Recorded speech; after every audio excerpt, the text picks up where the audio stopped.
Well, welcome back. This is going to be a biggie. This is going to be a huge video because if you haven't seen my Corvette C5 restoration series of videos that I did, out a new mic by the way. I listened to the comments, listened to people, so I got a new microphone, so hopefully you can hear me much clearer this time. So, yeah, the Corvette C5. If you haven't seen the video series on that, we got a Corvette that had been sitting for about 12 years, give or take. Didn't have a inspection certificate, MOT certificate here in the UK, and we did a power of work to restore it and get it back on the road.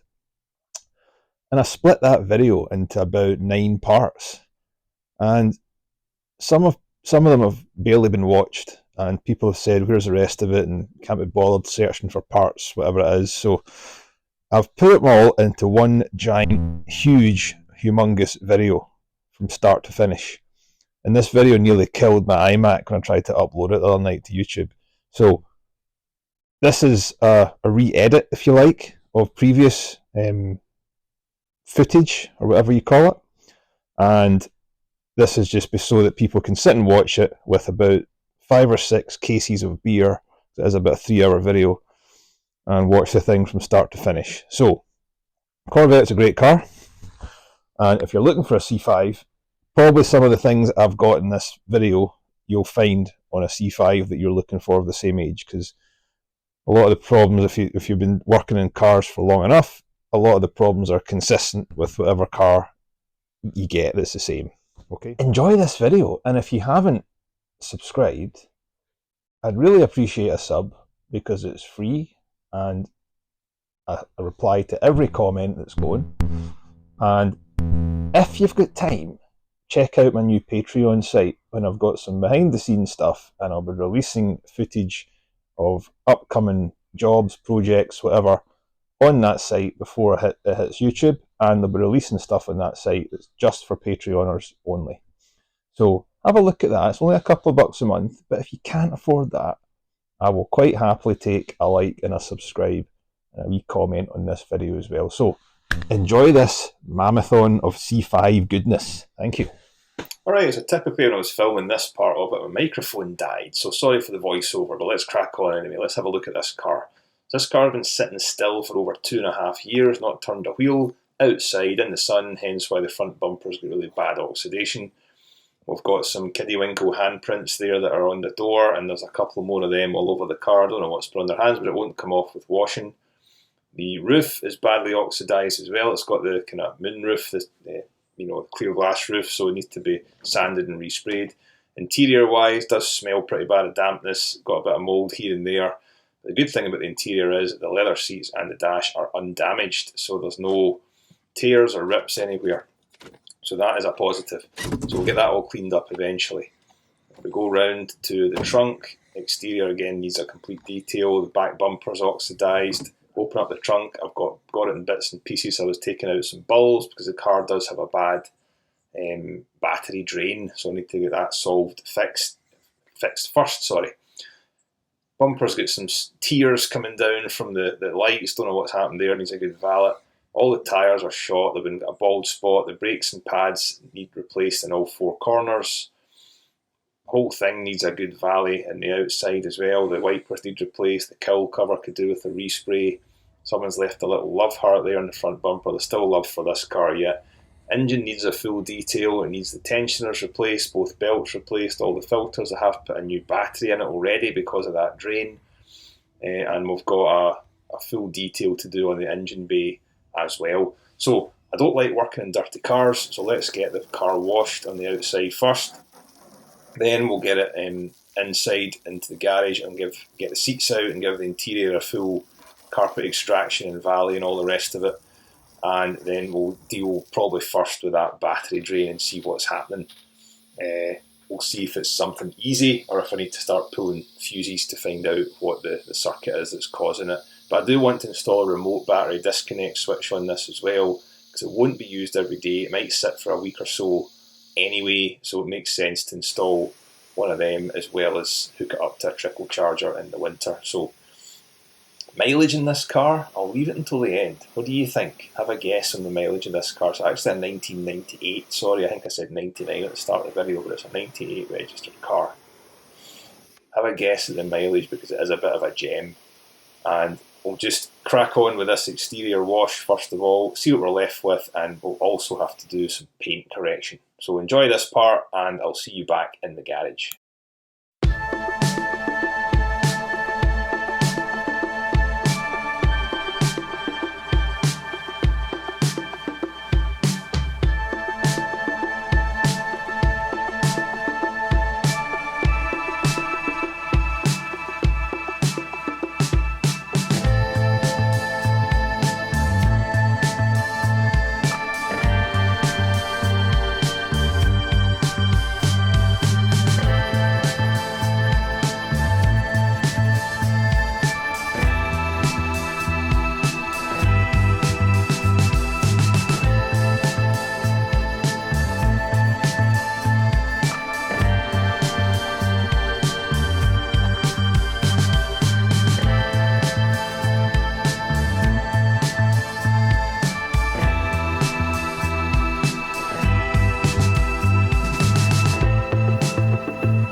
Alright, that's good for a first pass, but now I really need to deal with these bumpers. I can't take it any longer.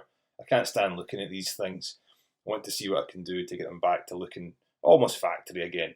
So let's give this another spray down with some panel wipe, some quick detailer, and what I'm also going to do in this case is get out the orbital polisher, but before I do that, I'm going to clay bar the whole panel just to make sure there's no little bits of dirt that the orbital polisher might spread around and cause more scratches. And I'm going to go with the kind of path of least resistance, or the least aggressive method first. I had considered wet sanding this, but I'm just going to get out the Meguiar's compound and use my dual action polisher and see how we get on with that as a first step.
Alright, so we've moved inside the garage and I'm going to do a vacuum overall. I'm going to do a vacuum in the engine bay as well, and I've got the clear glass roof off just now because it needs some restoration as well. So it's been oxidised quite badly.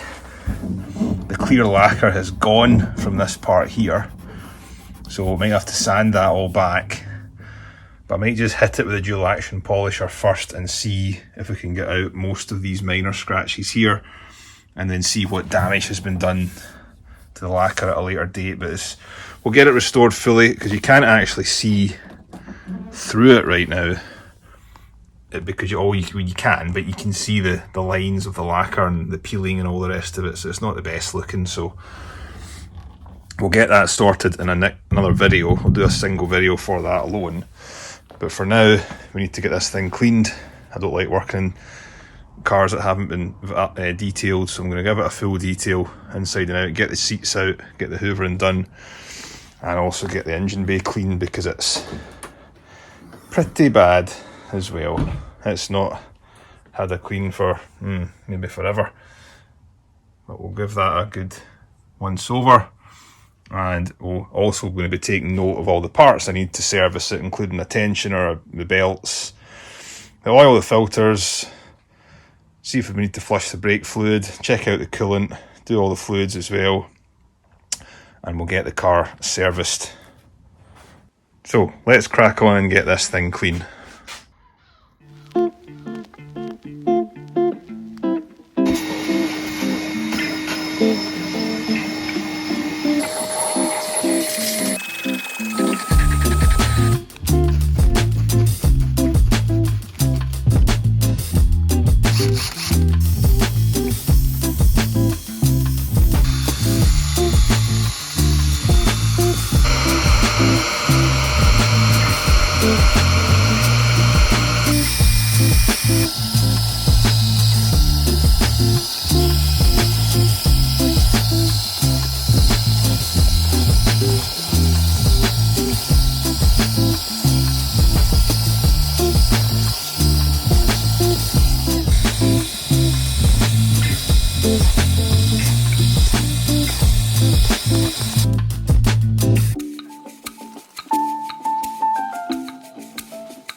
Alright, so that'll do for a first kind of clean up. I just cannot stand working on a car that needs a good wash and a clean, particularly on the inside, so that's us done that as a first pass. So once I've done all the work that I need to do to this car, I'll go over it again with the orbital polisher. There's some bits in the trunk lid that I need to do, and some scratches here that I could do with getting rid of, and on the hood.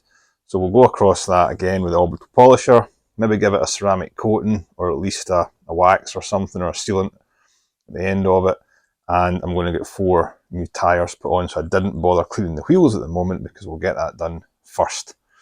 So, car's looking not too bad. You can see here I'm preparing for the onslaught of further cleaning that will come later on. Did take the driver's seat in and out to hoover and cleaning underneath that as well. Just didn't show it on camera because it's basically exactly the same as this one. I've left this out just now because the car does have a battery drain that I mentioned earlier that I need to address. So I need to access this panel, and it's just me being 6'3" and weighing quite a lot. It makes life a lot easier if I've got the seat out. So we'll leave that out for the time being. So let's go over the list of things that I need to do to get this car MOT'd. For anybody watching in the US, an MOT test in the UK is an annual inspection that all cars must go through. All cars that are 40 years or older don't need to do it, but anything that's less than that does. And it checks everything's working properly. It checks the lights, it checks the tyres, it checks the brakes, it checks for rust, it checks for any cracks in the windscreens, etc. It checks for warning lights in the dashboards and various things that basically the government say you need to have in your car working to make it safe to drive on the road. And this one at the moment would fail. It would fail on tyres, it would fail on brakes. But the battery drain itself might not get picked up in an MOT test. But that is probably the biggest pain in terms of things going wrong with this car at the moment. So let's go over a list of everything we need to do from front to back. Alright, so starting at the front, there's not too much going on here apart from the fact I would like to put a new logo on it and take that one off, paint correct underneath it and stick a new one back on. So chances are if I take this one off it will probably snap and break on me. One thing I would like to try and look at, we've got the tow hook hooked up there at the front. Don't really like it. I don't know if it's a permanent fixture on the 1998 models or whether I can remove it, but we'll have a look at that and see if we can get that removed because it just gives it a cleaner look at the front. Front indicator light here was flashing double quick time, so clearly we've got a short somewhere or a bulb out that I'll need to address. Moving on to the engine bay, new air filter obviously we need to put in. I'm going to put new belts on it and a new tensioner here. This tensioner pulley is wobbly when the engine's sitting at idle and makes a really loud squeaky noise. So we need to get that addressed. New oil, new filter. We'll check the plugs, first and see if they need change. I think they have been done fairly recently, but we'll have a look anyway. Check the coolant as well, see if that needs drained. We've already put this new battery in. It's disconnected just now because of the battery drain. Engine bay, I'll do a proper full detail on it once I've completed all the work that I need to do in the engine bay itself. We'll check the brake fluid. If it's contaminated, we'll flush it all out when we're doing all 4 brake discs. And we'll probably install one of the battery remote disconnects, just in case there is a slight drain after I've found, hopefully, what's causing the main drain. But we'll install that anyway, because like I said before, this car will probably sit for a good few weeks between drives, so it's worth getting one of those remote disconnects and putting it on. Won't take long. Need new wiper blades, part of the MOT test as well. These could do with a respray, the wiper arms. The cowl could do with a wee bit of treatment on it just to bring it back to black. And that's pretty much everything we're going to be doing in the engine bay area. Moving down to the front here, the front tyres need replaced, as do the front brake discs and pads. You can see they're pretty badly corroded, the brake discs there. Don't know what state the pads are in, but I wouldn't put old pads on a new disc. I would just get a new full set. So they are being ordered. We seem to be missing a few of the lug nut covers as well, cosmetic. The wheels need a respray, or at least sanded down and touched up the same colour. I think these are the magnesium coloured wheels. So I need to see if I can get paint to match them. But all 4 brake discs and pads will be getting replaced as well. Moving down here, passenger window doesn't work. Seems to not react to the switch in the passenger door or on the driver's door. So might have a short or a ground problem with the cables coming into in here. I don't think it's a switch because the driver's door is not working either when you're trying to put the passenger window down, so that's something we need to look at. Battery drain itself, we need to check the fuse panel underneath the glove box there, plus there's also the fuse panel in the engine bay. If you want to know how to check for a parasitic drain, I'll be doing a specific video and see if I can find the parasitic drain first of all. You can do that by checking each individual fuse, or you can do it with an amp meter test on the battery once the system's all shut down, so we'll do that. Do want to look at possibly upgrading the stereo. Might not be for me to decide that, but we can look at upgrading the stereo, or at least putting some form of adapter in so a phone can connect through the existing speakers. Interior's pretty nice, as I said before. Everything's in good condition, so not too much to do there. The bit that's missing here is the roof. Mentioned that earlier, it's sitting over there just now. It does need a bit of work. I don't know if you can pick this up on camera, but it is pretty heavily oxidised, and the clear lacquer is disappearing from this kind of arc here. So I need to sand that all back and probably give it a coat of clear lacquer, 1 or 2 coats of clear lacquer, and give it a machine polish to bring it back to glass effect. So not the nicest of looking at the moment, but we'll address that. Moving back here, trunk opens fine, buttons work fine in the interior, that's okay. Rear brakes, pretty much the same story as the front ones. And once I get these off, I'll also be checking all the suspension bushes and the sway bar links and the sway bar bushes, etc., to see if we need to do anything with them. This tyre, actually, quite sadly, is quite new, but it's got a little bit of a bald spot because it's been sitting still for over 2 years, so it'll need to be changed if we're changing the other one, so that'll have to go. At the back, this tail light here in the UK, the lights are different to that in the US. They've got the built-in indicator lights, reversing lights, and these two are braking tail lights. This one ain't working. I've had a quick look just now to see if there's anything I can do, but we need to connect the battery back up and make sure we can deal with that. Moving down here, the exhaust is doing the typical Corvette thing, and one side sits lower than the other side, so probably the exhaust hangers need to be looked at and replaced, and these tips are horrendous. They'll either need cleaned or polished, or ultimately change the exhaust. Again, with this tow bar at the back here, I'm not entirely sure if that's a permanently fixed article on the 1998s or whether I can remove it. Either way, the rust needs to come off it.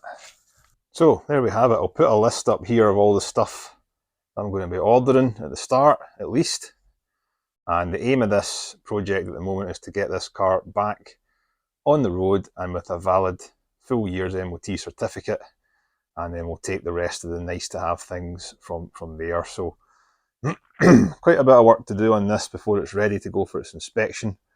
But I'm hoping I'll do a video on almost each of the things. I'll do a couple of project videos that mix up a few of the jobs. I'll do a specific video on the roof, and the aim is to get this, hopefully within a month or two, MOT'd and back in a drivable state so that the rest of the summer can be enjoyed with the top off.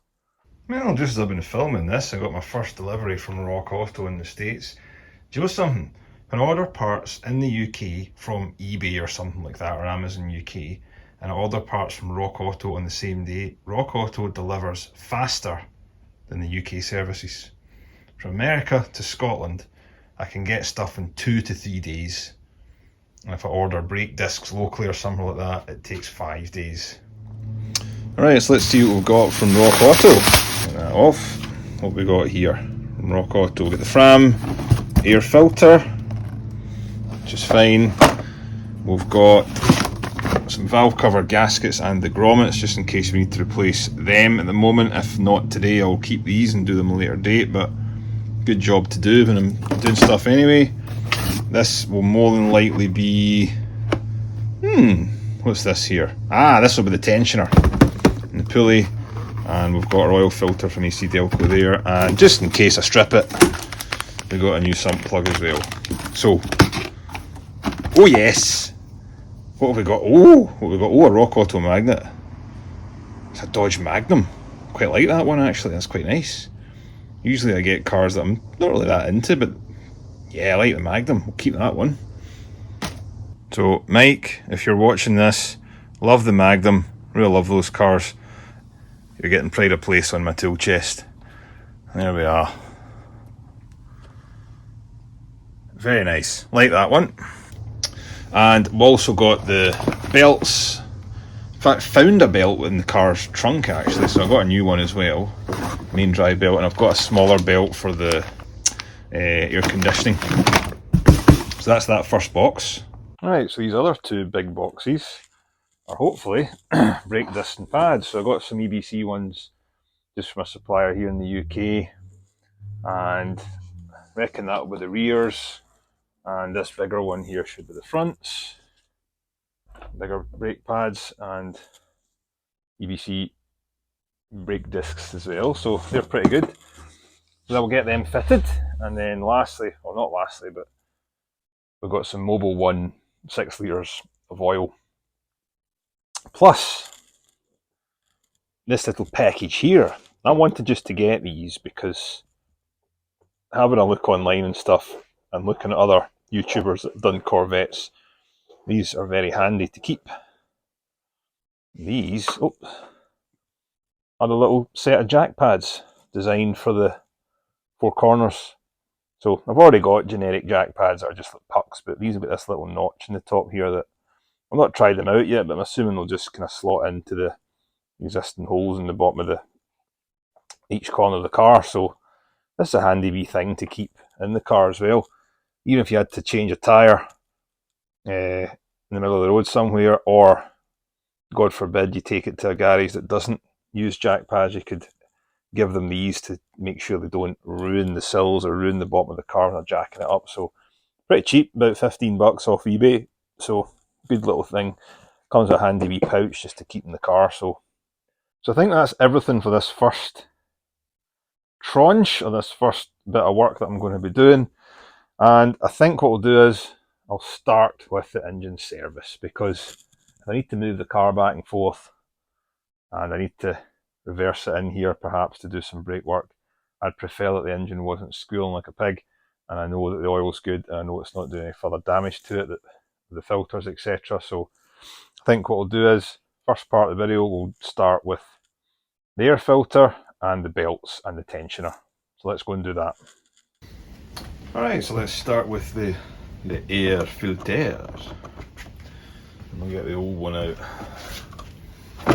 which I'm guessing hasn't been replaced for quite some time. So to get the old one out, you flip up the two tabs here, one on each side, nice and easy, like so, and you can just flip them out the way on the other side of the hood. So,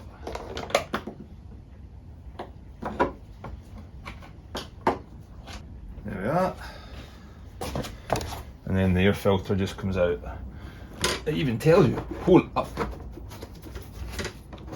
There we go. As you can see, the old one's pretty tatty. What to do is, if you're unsure if it needs replaced, just give it a little taste, give it a little lick here. And if it doesn't taste very nice, you know it's time to replace it. Of course, disclaimer, we're joking, aren't we? So, when you're putting these back in, the writing goes up the way on the actual casing, and the filter, the mesh part, goes to the bottom. So you can see the grill type part on the top there. So, dead easy job. Old, new. And just make sure they're both the same. There we go. There we are. One of the easiest jobs you can do yourself. If you've never done anything in an engine before, do this first, because there's nothing to be concerned about or risky. So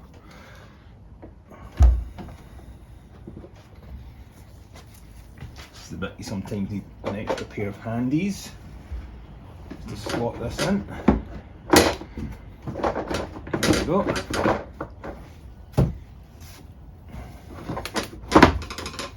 This is.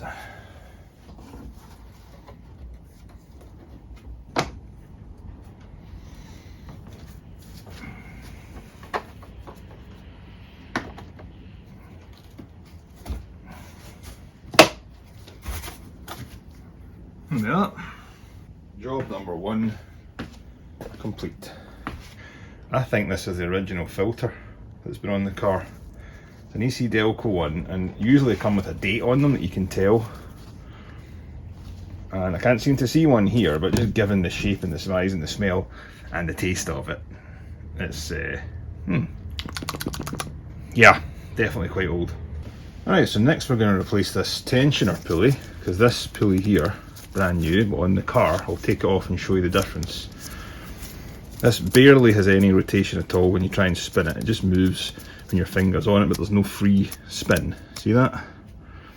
And the actual tensioner part of it can be moved using this nut. So we need to get the belt off, then this off, and I'm going to change the little air conditioning belt while we're in there. So 2 belts and a tensioner. Let's go. So 15mm socket or ratchet onto the tensioner pulley, which is right there, and you just pull it, push it that way, and it'll loosen it up to get the belt. Okay, so you're getting the socket onto that nut right there, and you don't need a big ratchet for this or anything. So when you push it on, it releases the tension on the belt, and you can just pop it off like so. See? Ta-da! It's as easy as that. And we'll get the belt off. And then we're face from the A-Team. Need an 84 Corvette C3. C4, sorry, I apologise. White with a red stripe. I wonder if we could do that with this one. Make a face Corvette. Templeton pick. Just get it off all the pulleys, crank pulleys at the bottom. Go underneath the crank pulley, up and over the water pump. As I drop my light, and everything turns to disaster. Just a wee bit tight down the bottom there.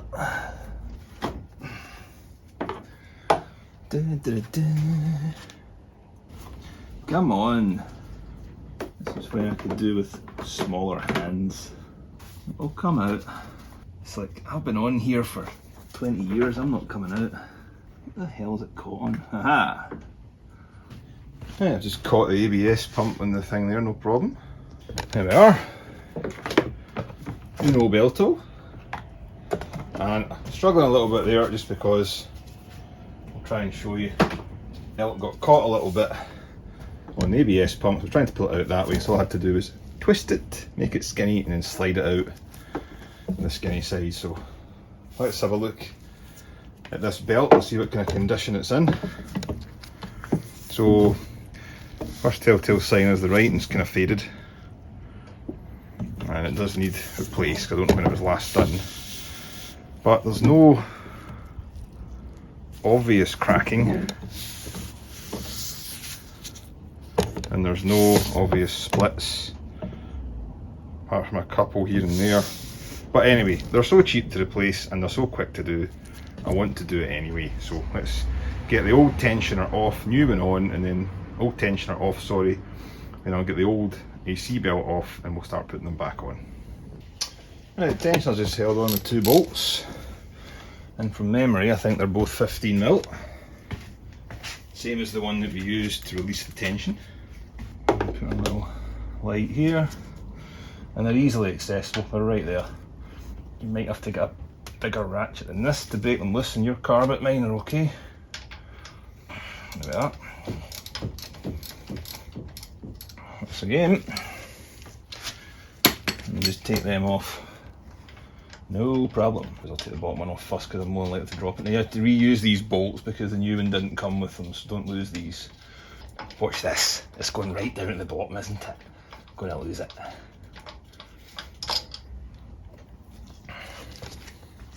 So 2 of them is all that's holding it on, and you keep them because I didn't get any new ones, the new set, the new tensioner, sorry. Alright, so here's a new tensioner, and it basically hardly spins at all, and there's no play whatsoever when you try and move it. And the old one spins a lot more. This one's not too bad, but it's still spinning a bit more, but it does have, hear that?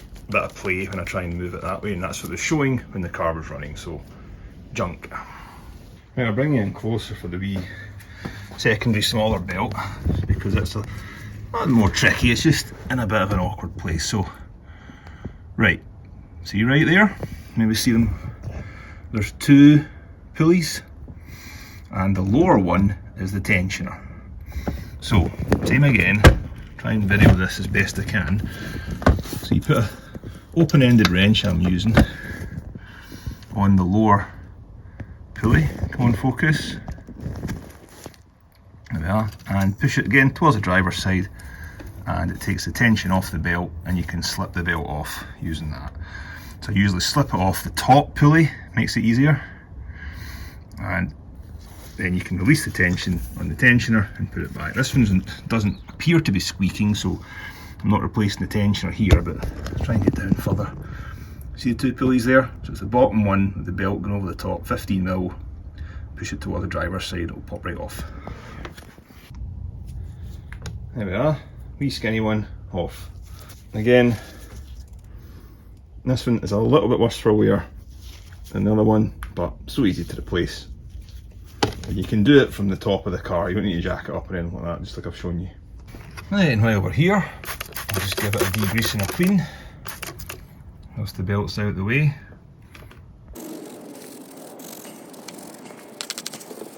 Alright, so the way to check if your old belt is going to fix your new belt, is simply to measure them like so. And if they match in size, it's good enough for me. So, just in case you make a little mistakey when you're purchasing your belts online, that's the part number for the small AC belt.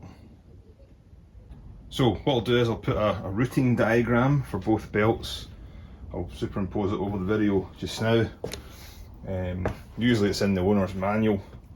My owner's manual had dampness infecting and all the pages were stuck together, so you can get it online, but there you go, I've made life easier for you. So installation is the reverse removal. Get your little breaker bar, 15mm socket, ready to pull the tension out of the tensioner, but you can line the belt up first and the tensioner is the last bit, and the little AC belt has to go on before you put the big belt on. So let's go and do that. Well, that was a little bit of a fight, shall we say. A little bit of finesse required to get that in. So I've just put this belt in from the top. Now, you'll be able to see it there with the green writing on it, see it? So it goes round that pulley there, and it goes round the two small idler and tensioner pulleys, then it goes round the crank, right? So you can do this from the top. I know there's a lot of videos say it's easier from the bottom, but I managed it from the top just the same. And what I did was, with the lack of light that I have, I just got a 15mm wrench and I came in at it. Oh, for goodness sake, the light is gone. The light is failing me here. Let's see if we can get a better angle for you. Right. So what I did was routed it around the crank first, then left it loose around the two idler pulleys and routed it around the pulley at the back here. So it was sitting loose, which I've just lost. There we are, right, that one there with the green writing on it. Routed it around that pulley. Then, took a 15mm wrench, put it on the bottom pulley there, and got as much tension out of it as I could by pushing it towards the driver's side, and then just slid the belt on to the two idler pulleys last. And that got me there. So, a bit of a footer, because there's not a lot of room to work down there. Plus, on this car, there's two lines in the way, so you can't really get a good socket onto that. So I had to use the wrench instead. You see it's right in front of the bolt there.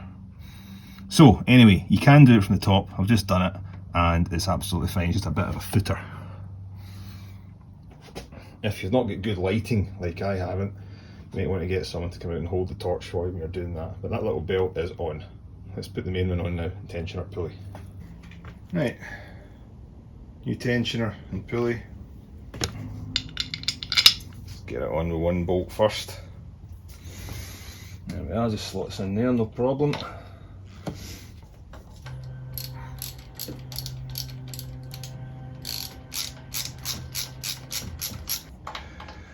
There we are, torque down to 1. Then a quarter turn of yeah.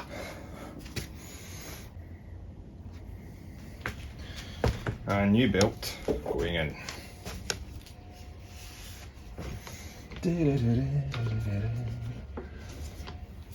Yeah.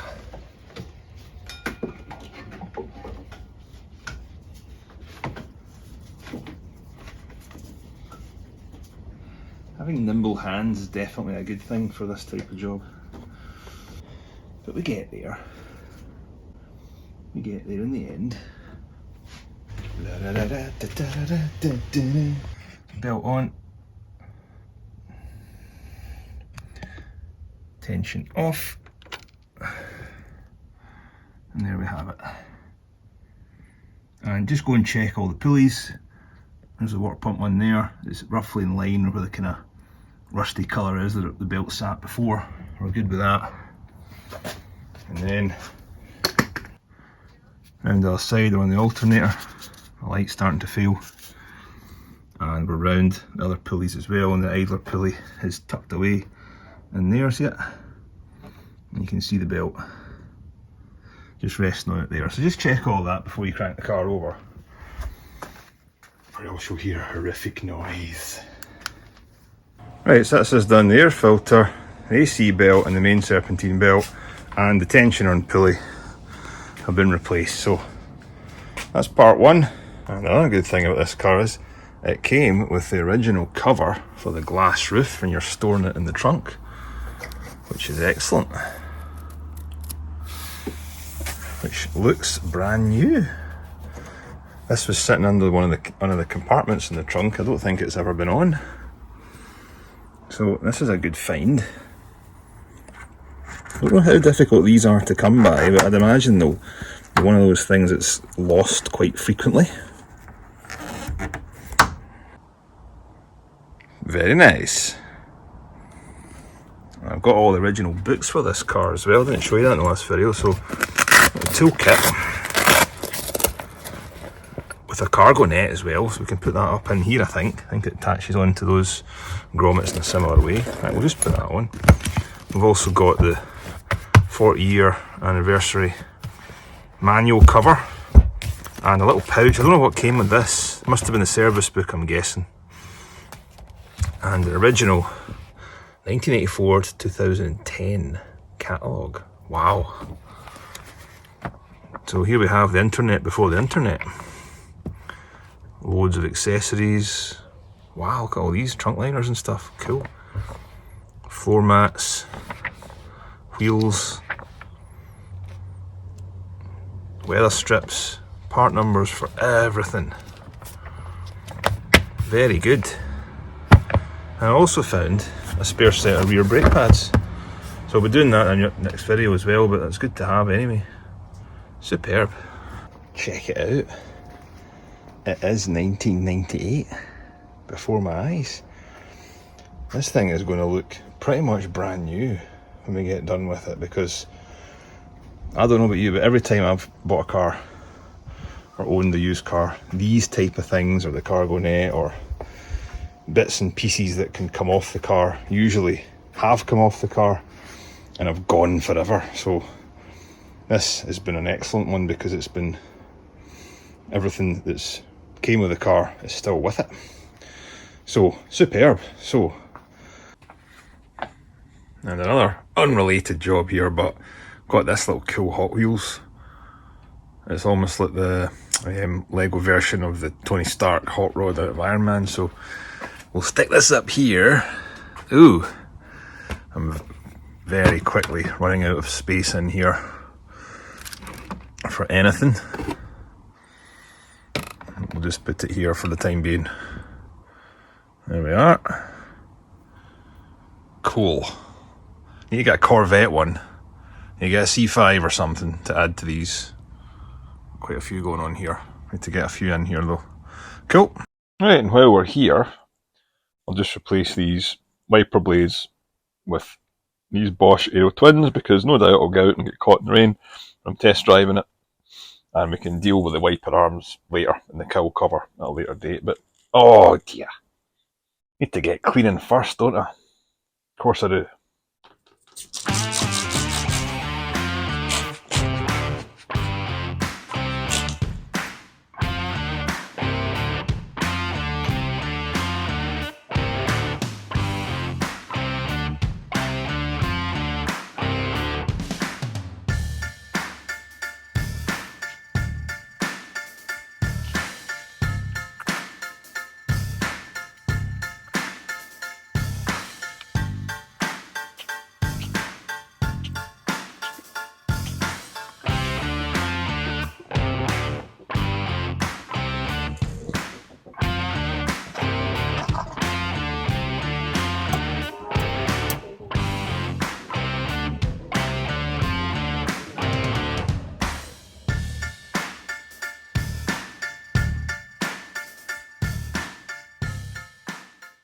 Right, that'll do just now. Just get the wipers on there and give it a quick clean up. May have to take the cowl off and give it a spray with satin black, but certainly the wiper arms could do with a spray, but cosmetic stuff can wait until later. Cool. Well, I had planned on taking the car outside to do this, just to give me it was a nice day, give me a bit extra room, and if any oil spilled it wouldn't spill on my lovely garage floor, but as you can see, this is August in Scotland and it's absolutely chucking it down now. You know, it's just funny, it's just incredible. So I was planning on taking the car out and just leaving the roof off, getting a little bit of fuel for the summer, but no, it's not happening, is it? No chance. Alright, so we've got the car jacked up. I had to put some wood blocks under the wheels, drive it on the wooden blocks to get enough clearance to get my low profile jack underneath it. And with the jack, I'll just put it in and show you. I used a block of wood, low profile jack, and I'll show you where I jacked it up from. Alright, so under the car, I've got two 3-ton jack stands, and I jacked it up right in the middle of this cross member here, see that? Right there. And placed the jacks on either side of this stand. Now ideally I should have put a block of wood there, but I didn't have one that was long enough at the moment, so that'll do. And it's rock solid on these stands, it's not moving a single inch. And the problem is, of course, you'll see it right there, we have an oil leak from the sump plug. Wait to get in closer. There's a sump plug right there. It's been leaking a little bit and it's at the front of the car, which is unusual. So what we have to do is, to get all the oil out, we have to take the jack, go around the back and jack it up from the rear, make it level, and that way it will drain all the oil out. And just about there, you'll see the oil filter. So we'll bring the camera down here when we're doing this and let's crack on with the oil change. There we are. So it is a 15mm ratchet socket. I think you need to get a spanner on it so I don't think there's enough room for a ratchet, but anyway, it is a 15mm. And this one has been leaking quite substantially, unfortunately, and it is on super tight, so hand tight people, hand tight. Don't need it to be that bad.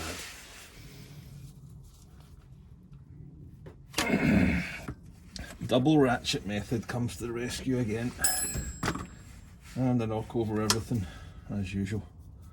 Okay, let's knock that loose. No problem. Here we go. Here's Paxson for 3. Yeah, he scores. John Paxson. Anyone remember that? 93 Bulls 3-pointer, win the series, game 6. Right, let that drain.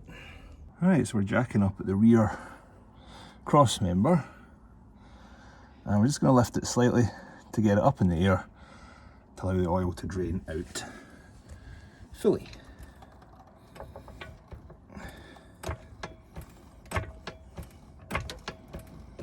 And basically get the car level.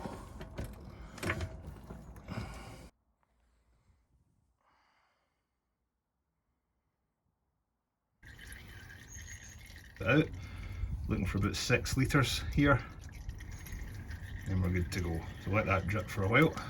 You know, a quick jack would be absolutely immense in this situation, because you'd have this done in half the time. Most of the time for this job is getting the car jacked up. If you don't have the, you know, blocks of wood or something lying around your own garage, you're going to struggle to get a jack underneath the air dam here. So yeah, might invest in a quick jack soon enough.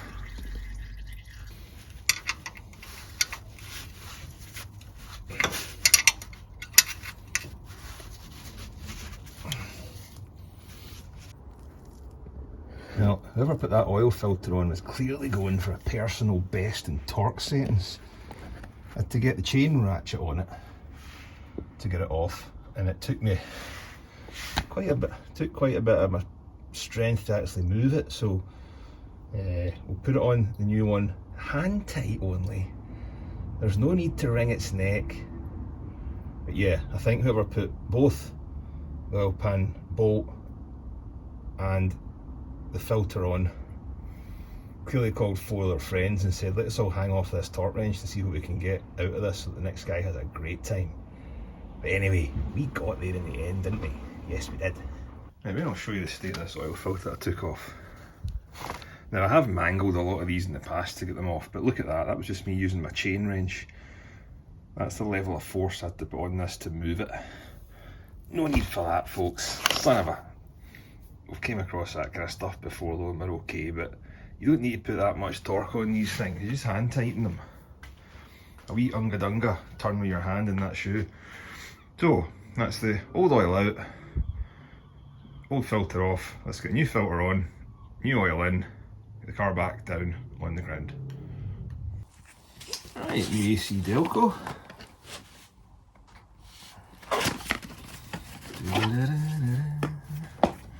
I've got the Mobile 1. Just put a little bit on the seal.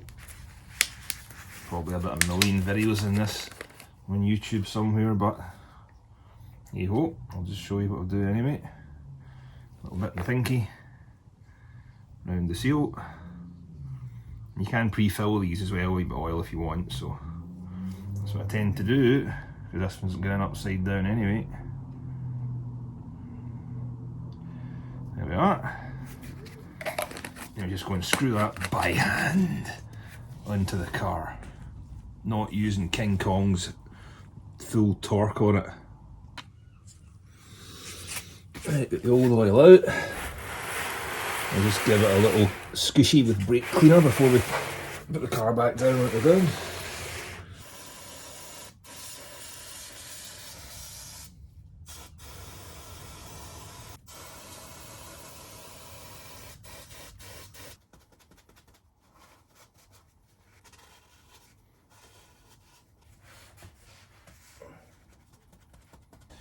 These oil pans are excellent, they've got a little spout at the end that saves you making any mess. He says. Just is about to spill every single bit of this. So this is a 5 litre container I'm putting this into, so you should have a little bit left over. Make sure you get all the 6 litres out of the car. Yep, so that's me full up the 5 litre, and what we'll do is put in this little 1 litre into the car, and then that shows we've got all 6 litres out, so that's pretty good. What I forgot to mention, of course, is before I did all this, I took the cap off just to make sure that there was airflow getting through. It makes the oil drain that little bit easier, so don't forget to do that.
Right, so that's the oil change done.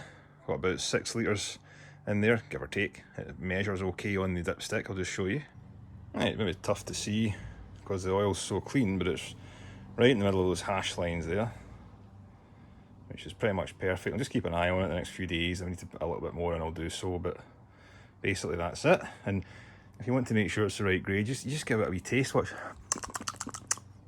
Oh, wait a minute. Yep. That's 5W30 Mobile 1, okay.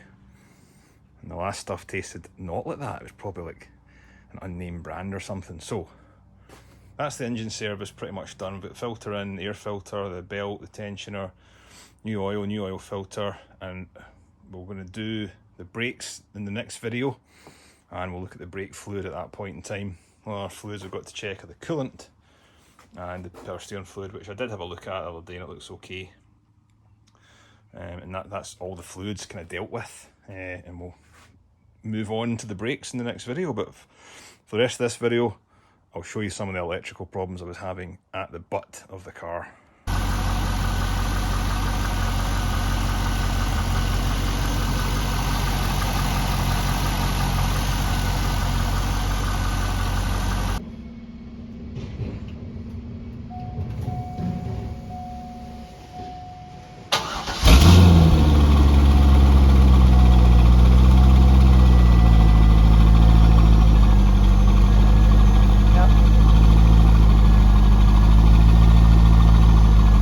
Alright, so this light is working for the tail lights but not for the brake light, but the reverse part is. So these are pretty easy to get out. It's just a T, I think it's a 15 Torx bit to loosen that, and you pop the lights out. Whoops. Alright, you pop the lights out. There's two connections. So I've taken this one out just now just to see what is going on here. And what I'm going to do is, it looks pretty filthy in there. I'm going to clean the contact points and I'm going to spray it with some contact cleaner. What I'm going to do is take this off the connector and do the same in the connector. It's just a little pull fit there, just put a little screwdriver in there and pop it out. Give that a spray, nothing too difficult, and give it a clean with a cloth. And we'll try that again, because try the simplest solution first and hopefully that will work. So let's go and try that. Alright, so that's looking much cleaner now in general. So I just gave the contact points in here a quick spray with that contact cleaner. Use my little detail brush to get in about the nooks and crannies. And I did the same for the contacts there. So don't know if there's any dampness that's been in here at all, but the car, like I say, has been sitting for such a long time.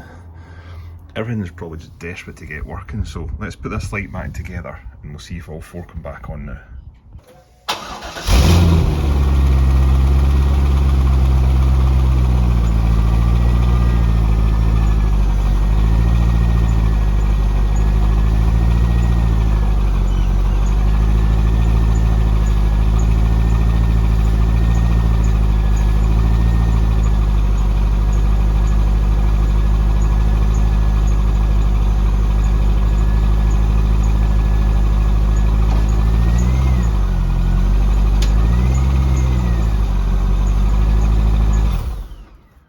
Alright, well that tail light fix didn't take as long as I thought. I thought it was going to have a bigger problem than that, to be honest. You can see all four in the video were working again, and working for brake and tail light. So that was the problem that we had at the start, and I thought I'd be troubleshooting that for quite some time, because the blinkers were flashing too quickly despite the fact all the bulbs were working. And it just seems to have maybe been that one holder that's been causing it. Anyway, I'm not going to look into it anymore because it's working and it's fixed. And that's it. So this video was only going to cover those two things. I did think I'd be spending quite some time on that. However, we shall move on. And what we'll move on to is, I might as well start looking at this parasitic drain while I'm here. So let's see the first step we should do if you're looking for a parasitic drain within your Corvette C5, or indeed any car, to be honest. No, don't adjust your phone or brightness or anything. I'm in the dark. I've turned most of the lights out in here because we're doing the first step of the parasitic drain test on this car. So this has worked for me in the past, when I've just basically turned all the lights off in the garage, had a little look-see inside the car, and you can pretty much see if a glove box light's on, if a headliner light's on, or if a trunk light's on, or something like that. So you can pretty much see straight away if you've got an obvious no-no. But in this case, I don't have an obvious no-no, because everything's in darkness and everything's gone. And once this little light times out, it will get even worse. But I don't think there's anything. I've got the hood light detached, so it's not going to open even if I left it unlatched. It's not going to come on, sorry, if I've left it unlatched, but essentially you would see anything in the interior giving off a glare if there was anything remaining on light-wise. So that rules out that one step. Right, so that is one I'll probably have to spend more time on because it's not an obvious draw. There's not a light on in the interior that would be causing the parasitic drain. But like I said, since I put a new battery in, since I've been starting the car regularly, and probably since, well, cleaned that ground, which was a couple of days ago to be honest, the car has been lasting a lot longer on the battery than it did when I first kind of got it. It was like draining the battery within a day or two. And, you know, I could probably leave it on now for 4 or 5 days before it starts to get worrying, and even then it would still start. So there is still something causing a little drain, so we'll get into that properly probably in the next video. But also in the next video I've got this ready here. I'm going to start jacking up each corner and doing the brakes one at a time. I could have done the brakes when the car was up on 2 jack stands for the oil change, but it was half sitting outside, so brought it in. We'll do it here and we'll get these new EBC brakes fitted, which are sitting over here. So we've got the rear pad and disc kit, separate box for the front pads, and the big front discs are there. And I showed you in the last video I bought these little jack pads as well, just for jacking it up in the corners. These are good probably for the quick jack as well, actually, if I ever do get a quick jack. And these slot in underneath the car. There's a little notch underneath all 4 corners, which I'll show you when I'm doing the brakes in the next video. So yeah, they're pretty handy. But and here is the state of this roof. You might get a better look at it here. So all of that is lacquer failure, lacquer peel, and when you look in from the inside it looks exactly the same. So I've tried to show that in a couple of videos, but it seems to be showing up better today. So all of this needs machine polished. That will need resprayed. We're pretty much going to respray the whole thing, to be honest, and then give it a machine polish to buff it out. But we need to sand all of this back and get it back to the glass and restore that, because it just kind of lets the car down. You look at it, look, it should be glossy black finish, but it's not. It just kind of lets it down. Another cosmetic thing I want to do are the wiper arms. They're just faded, so you can take them off quite easily. Give them a spray of satin black. The wiper, the cowl actually came up nicely after I cleaned it, so I might not need to spray that as such, but the arms certainly need sprayed, so we can take them off. And the wheels now, this one's pretty bad in terms of touch-ups. It needs scraped a little bit. These are the magnesium wheels. I'm going to get some new caps for the lug nuts, but I'll need to probably just get some touch-up paint or an aerosol can, lightly sand back the scuffs and spray it again. Centre caps are a bit worse for wear as well, but just cosmetic. There's no cracks or anything in the wheels that I can see. It will give them a clearer inspection when I take them off in the next video for the brake discs, and we'll get new tyres on as well. But I think I've got the colour code for these wheels correct. I shall put it in the comments. If anybody's got a contradictory colour code, let me know before I get some aerosol cans made up to do this. But I do believe the magnesium wheels have an issue if you sand them right back and try and just paint them like you would regular wheels. I believe you have to powder coat them first or something, and if you just try and paint them the way you would do regular alloy wheels, that will start to flake and fail pretty quickly. So a bit reluctant to do a full sand down. This is probably the worst wheel, to be honest, but the rest aren't too bad. But if I can get some touch-up paint, that might suffice for now. Anyway, cosmetic stuff.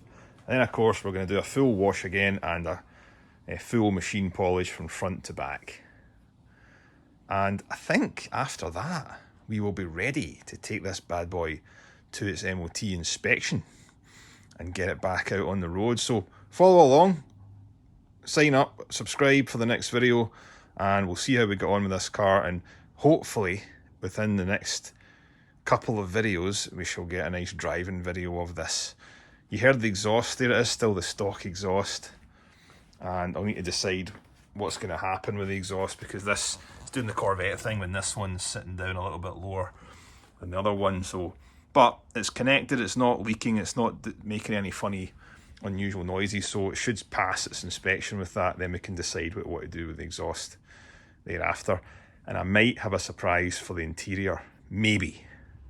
Working on it right now, might have a surprise for the interior for this car. So stay tuned, hit the like, comment below, hit subscribe, and we'll see you in the next video. Thank you.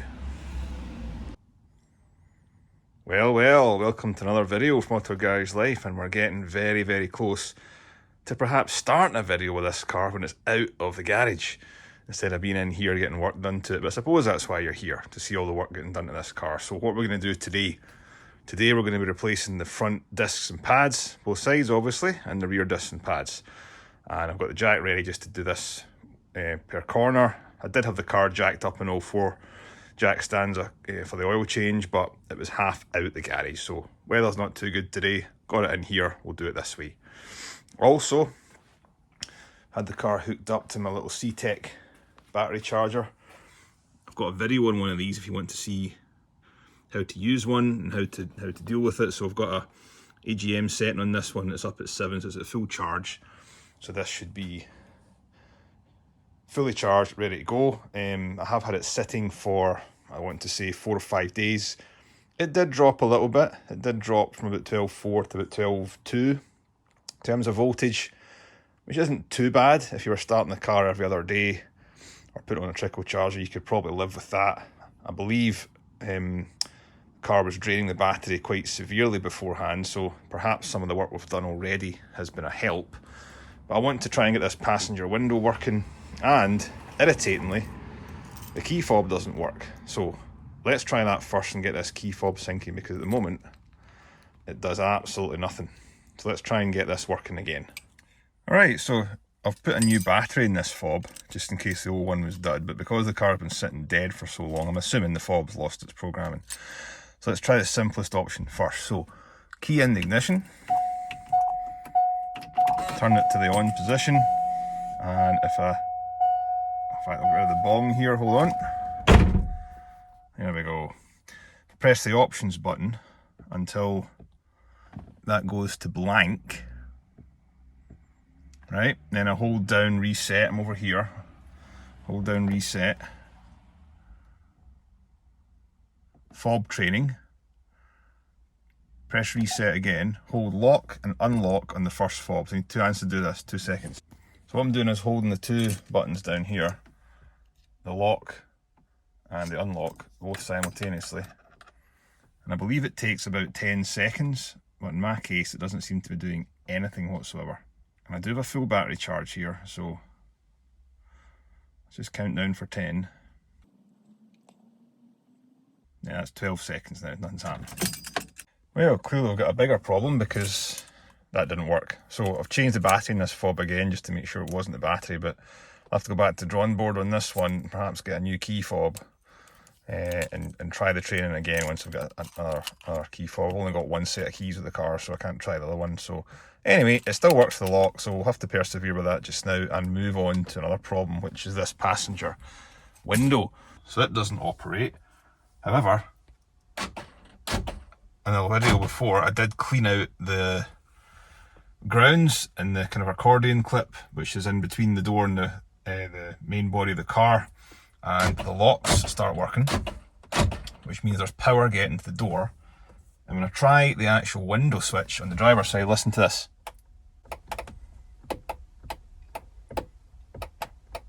You can hear that? So there is power getting to the switch, and it's the same with this switch here. If I try it, you can hear it.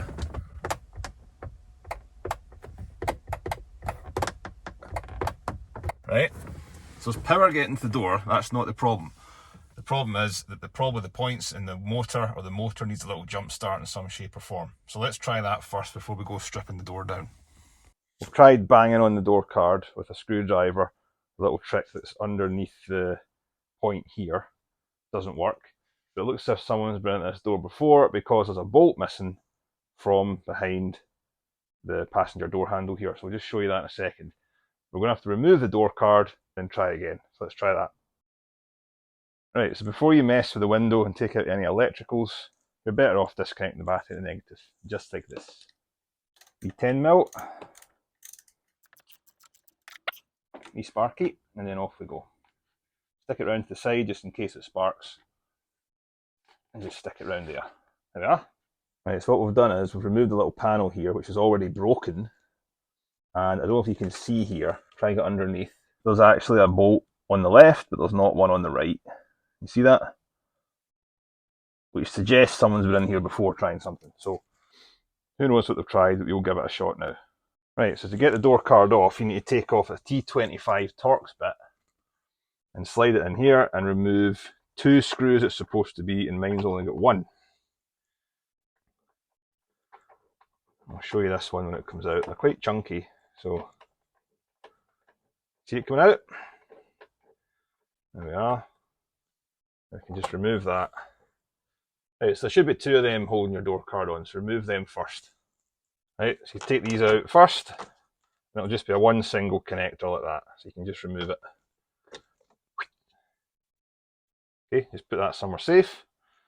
And, this could be the problem, maybe. I doubt it though, but it could be. Someone's been at this before and tried and taken this out and obviously broken it, so we could have an issue there. However, the button still worked, so I doubt that is the problem, but might get away with using that again. If not, we'll have to buy a new one. Anyway, put it aside for just now. So to remove the door card, just use these type of trim tools, pop, pop, pop, pop, pop all around, and it lifts up off the top. Okay, let's go for that. There we go. Right, and you can just pop this piece off as well in advance. Sometimes it'll just pop off by itself. Pop.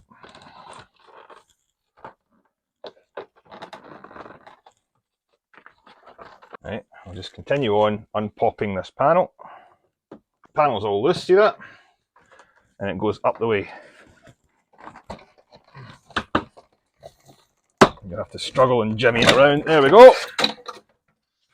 And there's the panel come off. Right, so see these little clips here? That's what's essentially holding it in. And as you'll probably find, either some will be broken or you'll break some taking it off.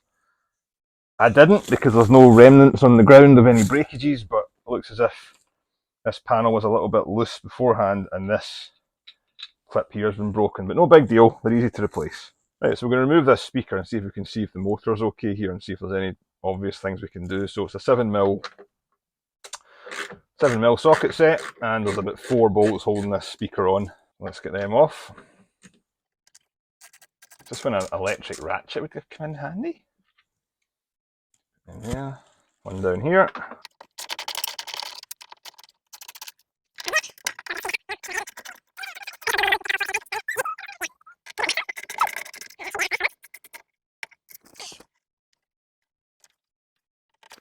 Right, so there's 6 bolts holding this on, and it just eases out like that, and off it comes as 1 single unit. Just disconnect the electrical connector there. So, that should leave you access in here to the motor. Right, so when you've got this apart, you can now get access to this motor. And in this case, the passenger window doesn't go up and down every day. It goes up and down very infrequently, especially if the car's been sitting still for so long it's not went at all. So a couple of little love taps on that part of the motor there when you're trying the button might just be enough to kick it back into life. So let's just try that. As long as you know where to hit something properly, things tend to fall into place. Let's give it a shot here. Little motor's here, right? And let's try it now. Go.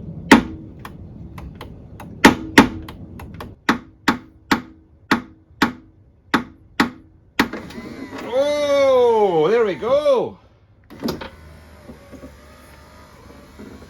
Well, hey, we have power to the window. Ha-ha! Right, so there we go. What's that old saying? $1 for the use of the hammer, $999 for knowing where to hit it. There we go. So, little love tap on that, because these windows don't get used that often anyway, and this is quite a common problem. I'm glad it wasn't this though. If it had been this, that'd have been a different story, because there's 4 relays in here, 2 for the locks and 2 for the windows, and if they need to go, you need to start popping them out and resoldering. But this is a good unit, and it's working. The locks work, the windows now work, and it was just the motor had seized.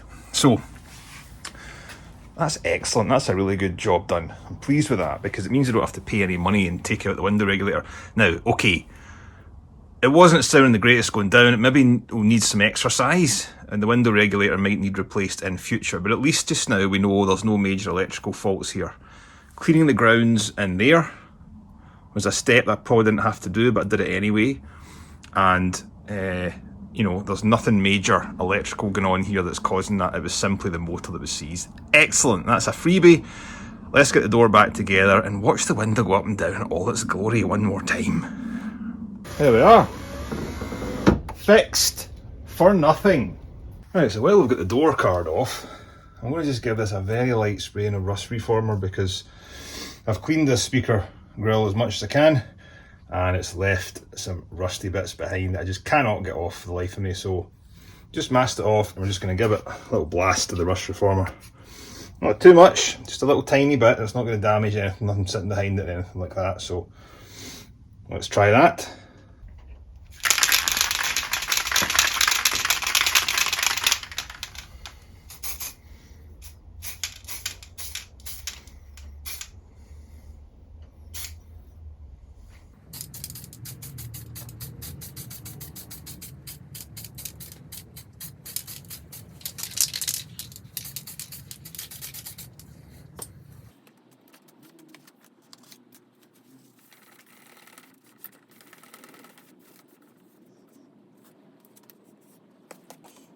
Right, this is a good opportunity when you've got the door card off and the windows all the way down to give your disgusting rubber seal there a quick clean with some multi-purpose cleaner.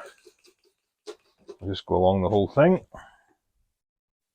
and get off the green gunkiness, which we don't like to see.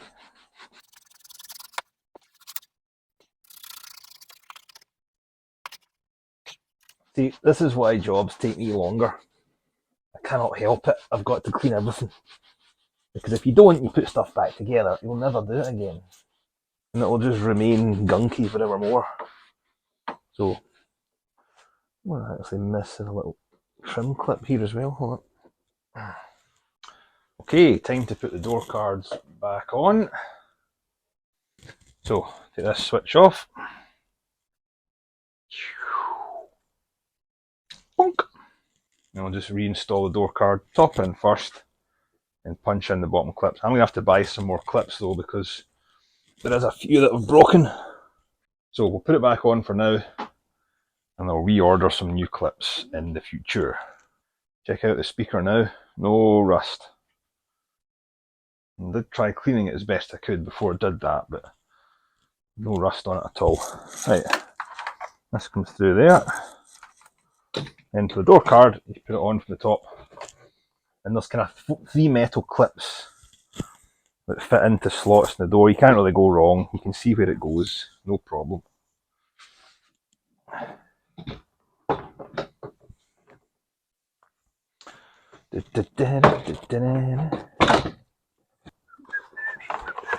Just remember to pull out the cable for the windows and the lock.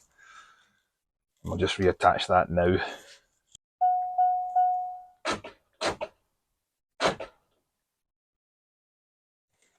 That's good.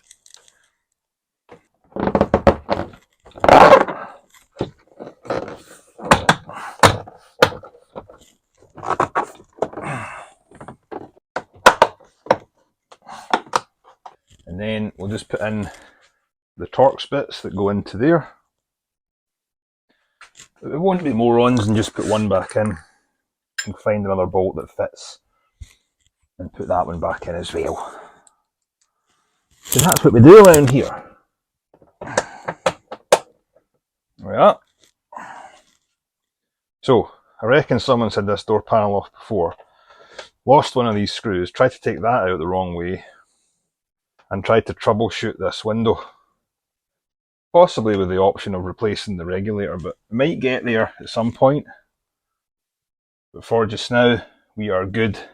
Right, let's get a star Phillips head for this one. There we are. Door card back in place, speaker looking lovely. Looking very nice there. I'm just going to get in the car and make the window up and down, because that's what I want to do. Alrighty, moment of truth. Well, not really. We know it works, don't we? Oh yeah! Automatic down. Sounds a bit rough though, but it's probably not had its legs exercised for quite some time. And we'll just try this one as we reach over.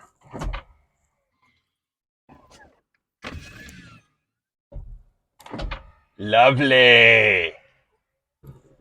That, my friend, is what we call a job well done. This one goes up as well. Superb. Locks, locks. Good. I think, if I'm not mistaken, that's everything electrical in this car working with the exception of the key fob. Got all the lights working, the pop-up headlights work no problem, all the indicators and whatnot work. Electric seats are all working. So let me just check. Hold on. Oh yeah! Passenger seat works. Passenger window works.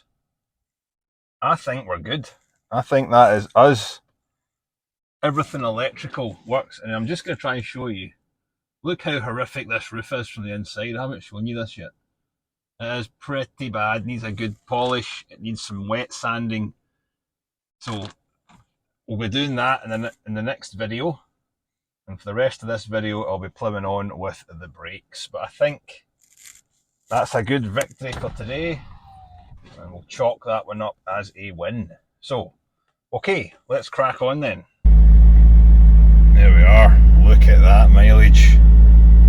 15,336. Incredible. Zoom out here. Car is starting to feel good now. Starting to get there. Needs some mats. Needs some new mats.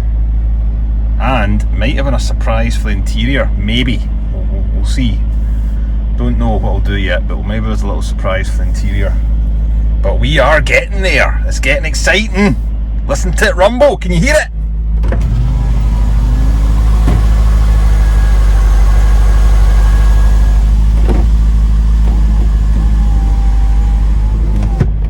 Right, so I've actually done the other two brakes already on the other side, so we'll start here with the front brakes and we'll just replace them with new discs and pads. So first thing I'm doing is just jacking up the vehicle, and I'm going to be using these little jack pucks that I bought, if I can find them.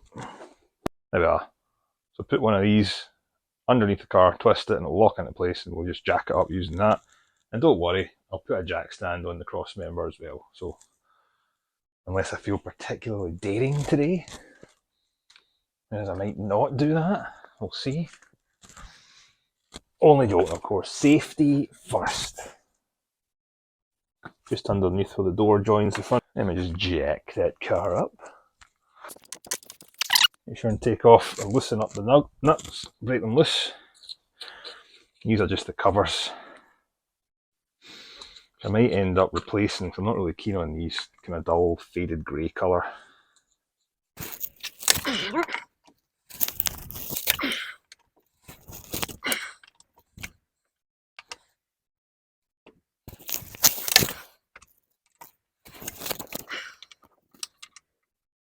Yeah, now you can jack it up the rest of the way and get the wheel off.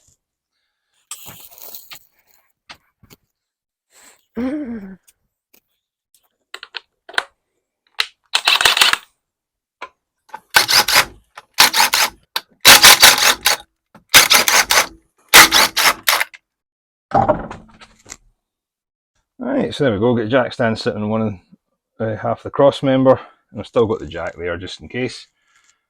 That should be good just to work on this brake. And as you can see, we're looking pretty crusty back here, but it is just surface rust, not on the discs. The discs are gone, but the rest of it, and all this white stuff here, is basically sand. that's come up and rested on this, corroding it. But we'll clean this up as best we can, and we'll get this discs and pads replaced. Even the bracket there is looking a bit worse for wear, but still functional, still okay, so let's go for that. Alright, so let's crack on with this. So we have 4 bolts to remove. 2 are on the caliper themselves and 2 are on the bracket, so give them a little squirty. One is a biggie, 21mm, and one is a smaller 15mm. We also need a 16mm spanner to stop the nut from spinning. I'll show you that in a minute. I should have done this before I put WD on, but I'll just put some matting down to save my floor from getting covered in brake fragments. So these are vented discs, and you replace them, the vents lean towards the back of the car, so that heat, when the brakes are running, flings out of it and it's circulating the right way. 15mm socket. Let's wait a few minutes for that penetrating fluid to set in. Okay, ready to go. So there's 15mm socket. There we go, that's that one loose. That's that one broken loose as well. It's a good idea when you're doing these, don't take one bolt out completely. Break them both loose first so that you've got the tension of that one helping you to break the bottom one down. That's more important when you're taking off this, because this is quite a toughie. There we go, that's fine. We got lucky with that one. That one came out pretty easily. Here's a top tip when you're working in something like this. Get one of these little trays and put everything, all the wee bolts you're using into it, because things go missing very easily.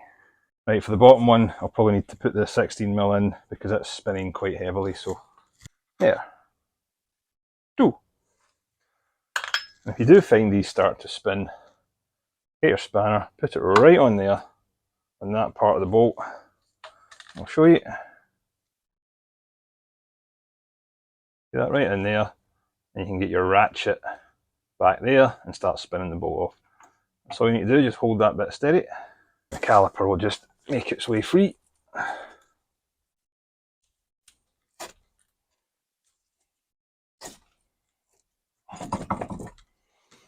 And then you can just sit it. Oh my goodness, we've got lots of fluff and stuff in here. Great place in the Corvettes to sit it, which is right back here. And then this is the big boys. So there's 2 21mm bolts back here that you need to give some oomph to. When I say oomph, I mean breaker bar oomph. Because these are pretty tight. These bolts at the back here that hold the caliper bracket on are 21mm, and they are pretty stuck on there. So we need to get some leverage onto it with a breaker bar, or if you've got a more powerful impact gun, it might do it. That should make that go. There we go. Sometimes you struggle for space without a lift, but you'll get there in the end. There we go, that's that broken loose. And then you break the other one loose before you remove that one fully. A lot of oomph in this one.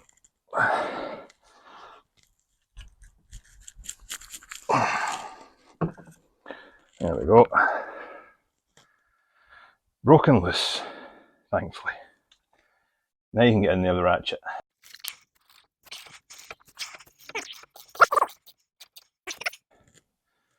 There we are, so there's 2 of these 21mm, and as you can see, there's been some Loctite on them, which is maybe a reason why they're so difficult to get off, but you get there. There we are, and these are just, oh, they slide right off. Pads come off as well. Actually quite a lot of meat left in these, but nah, not going on the car. And this, oh yes, that was an easy one. Just slides right off. Right, let's get the place cleaned up.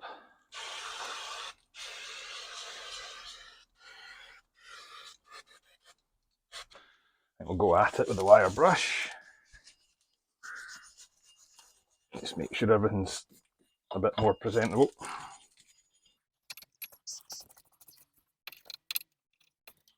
See all this sand coming off now.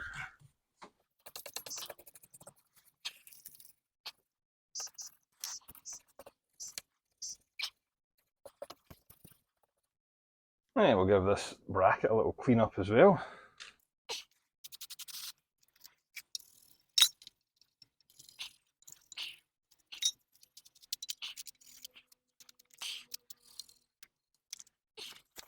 Right, we're never going to get that looking perfect, so what I think I'll do in the future is we'll spray these and the calipers as well, but just for now, we light brush up with a wire brush, some brake cleaner on it, and that'll have to do it for just now, because we need to get this MOT'd within the next week or so. New clean pair of gloves, new brake disc, a bit of brake cleaner on the back side, and the vanes go that way, as if they're pointing towards the back of the car. And what I like to do here is grab one of the lug nuts and just put it on, just to hold it in place. It makes putting the bracket on that a little bit easier, plus you can give it a squishy with brake cleaner. Like that. Right, let's get this back on now, and just before you put it on, you can check your guide pins. Bounce back nice and smoothly. These ones are absolutely fine. And this, ugly as it is, going to have to go back on as it sits just now, because I don't have the time to sit here and respray it and wait. So we've got our inspection to shoot for. So let's put this back on. And oh, I'm almost in tears putting it back on like this. Anyway, come on, let's just do it. Get your big chunky 21 mils.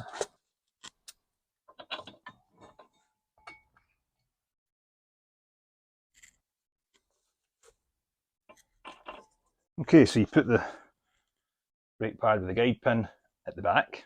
Well, I always do anyway. And I give them a little bit of copper grease at the point so they're touching the caliper bracket here and here, a wee bit here, and even in the back as well. Just slot that one in. Yeah. Put the grease on the back in a minute. Same with the front pad.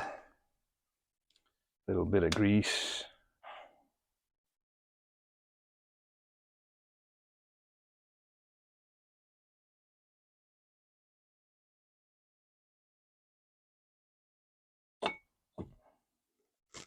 There we go. Then we'll just grease up the front of them, just where the pistons are touching.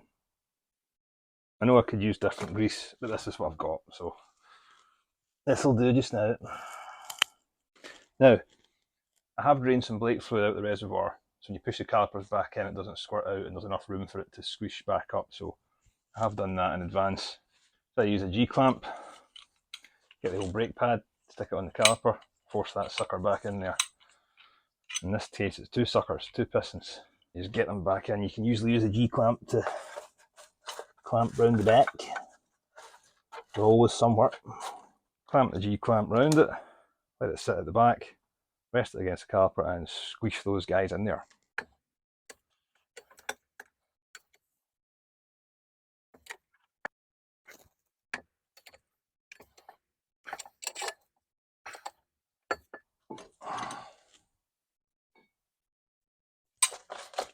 Right, and don't worry about me putting the caliper on the ground or the floor.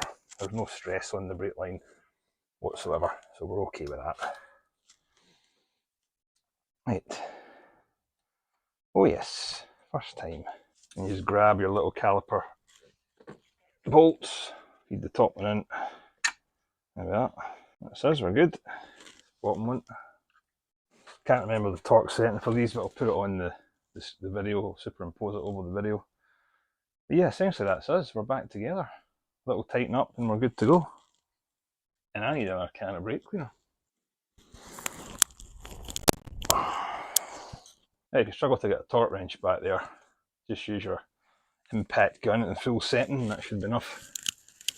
Because they are pretty tight. And they were pretty tight, I should say.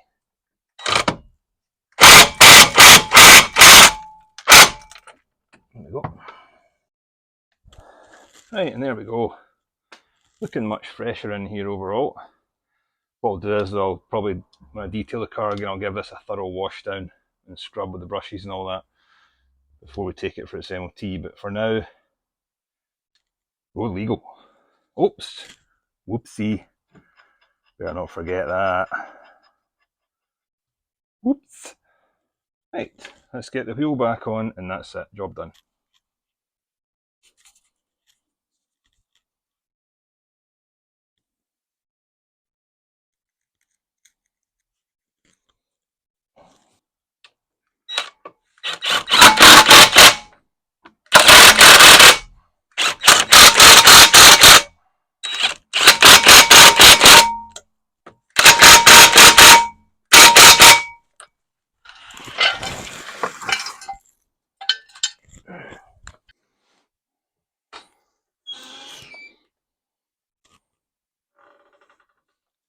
Right, that's us. One new brake disc installed. Yeah, that's us. That's looking much cleaner behind there now. Just the back ones to do it, and that's it. Back one's basically exactly the same as the front, just don't leave your parking brake on when you're trying to take the disc off. Okay, let's go and do that. Alright, so I'll show you on the back caliper here what I meant by the spinning, because that front caliper didn't really show it very well. So, as you're turning and trying to loosen the caliper bolts, you'll see that nut there just continuing to spin. So you need to grab your 16mm, or in the back case it's actually a 17. Put it in there, and then continue to turn the nut whilst holding on to that spanner. And that way, you'll get the nut off. And that's the same for the front, so there we go. Funny how 17 in the back and 16 in the front, but hey ho. So let's get this back one stripped down, and that's all four corners taken care of. Good.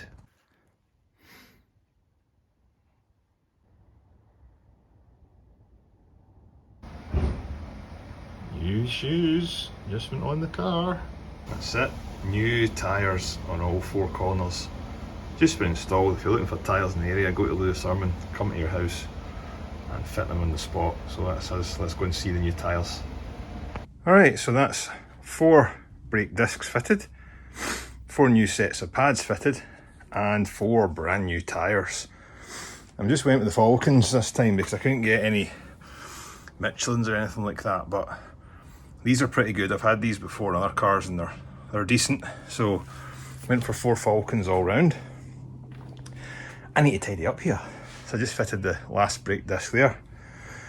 We do have a small leak from the tyre valve on that side, which I'll need to address. Either get a new valve fitted or something, but a new tyre sensor valve I mean, and we'll have to see how it goes.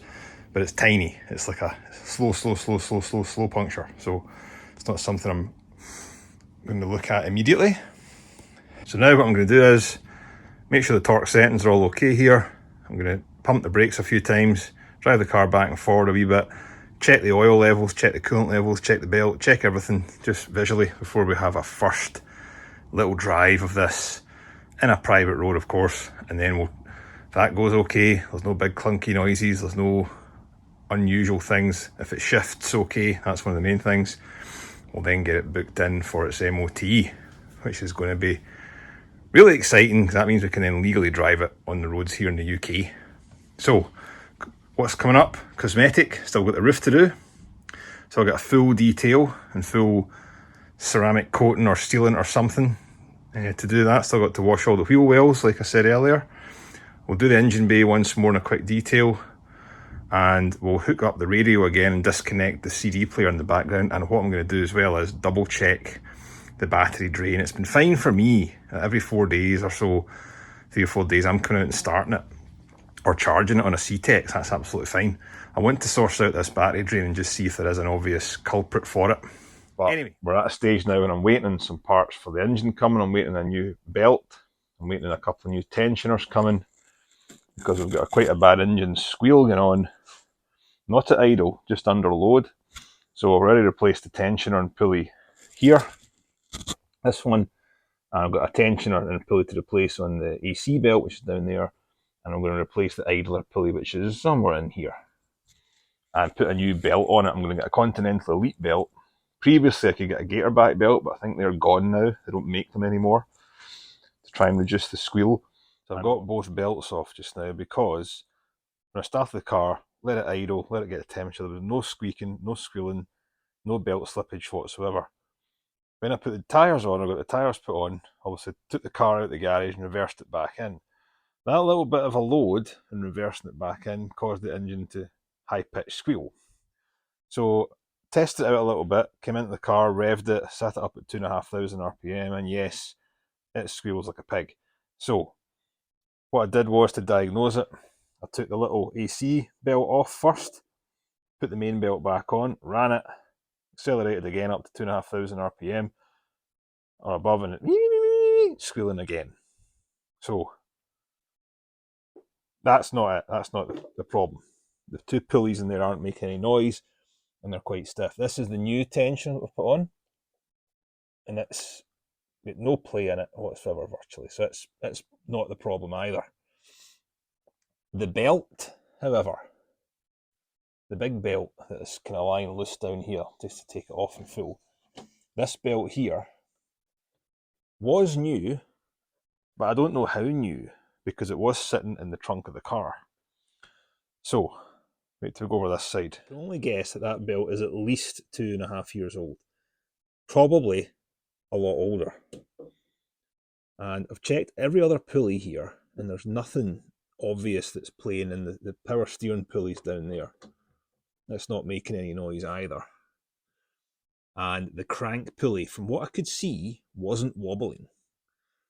But if I'm brutally honest, I didn't really pay that much attention to it, so I may have to test that again. However, the idler pulley, the one that sits down, see if we can see it.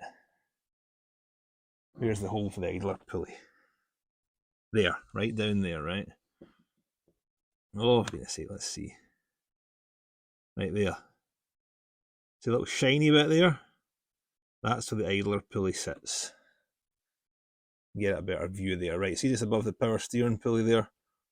That's where the idler pulley sat. Now, here is the old idler pulley for the main belt, and as you can see, it's completely lost its coating. And here's the pulley we'll replace it with, which has completely got its coating. So, don't make a mistake though, like I did, but I needed it anyway, is the other idler pulley on the car that looks like this is actually for the AC belt. As you can see, it's smaller than the one on the main belt, but they look very similar online.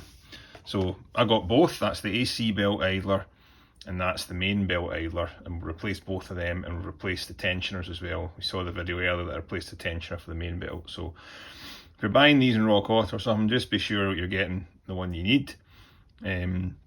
My AC belt idler didn't really need replaced. It wasn't squeaking. However, when I was in there, might as well just do it for all it costs. So that will future proof it a little bit. So let's get on and crack on and put this on. And we have a Continental belt. So the belt I got for this is this Continental Elite, I believe it's called. That's the kind of part number there, if you can see it, 4060802. You can just see it through there. And this is a 240 belt, 2040mm belt, 80.2 inches. And from what I've read online, this belt reduces the squeaking of the old belt. So they've replaced the belt already. However, we still had a horrific squeal. So let's get the new tensioner pulley on, which is just a bit in here. It's just a screw on, about 37 pounds-foot of torque to put it on, and I'll put the new belt on, and fingers crossed that relieves our squeaking issue. So let's crack on with that. Right, so I find if you remove the air bridge, you can get into this pulley a lot easier. You can just reach around this side of your hand and just start turning it by hand at first, just to seat it in place. And you can get round the water pump, no problem, don't need to remove anything else. But I've removed the air bridge here so you can see it. You could probably do this without removing it, but for all it takes, it just makes life easier. Okay, so let's tighten that up to 37 pounds-foot, and then let's put on the belt, and fingers crossed we get no squeaks. Alright, that's the new belt on, and you can see down there, there's also a new belt on the AC, which you can just see there on the pulley. You get a better view of that one here, the green writing. So 2 new belts, and basically 4 new pulleys, tensioners and 2 idlers. So let's fingers crossed this stops the squealing. Let's give it a shot. Right, so at idle we've got absolutely no squeaks at idle whatsoever. You get a note of this.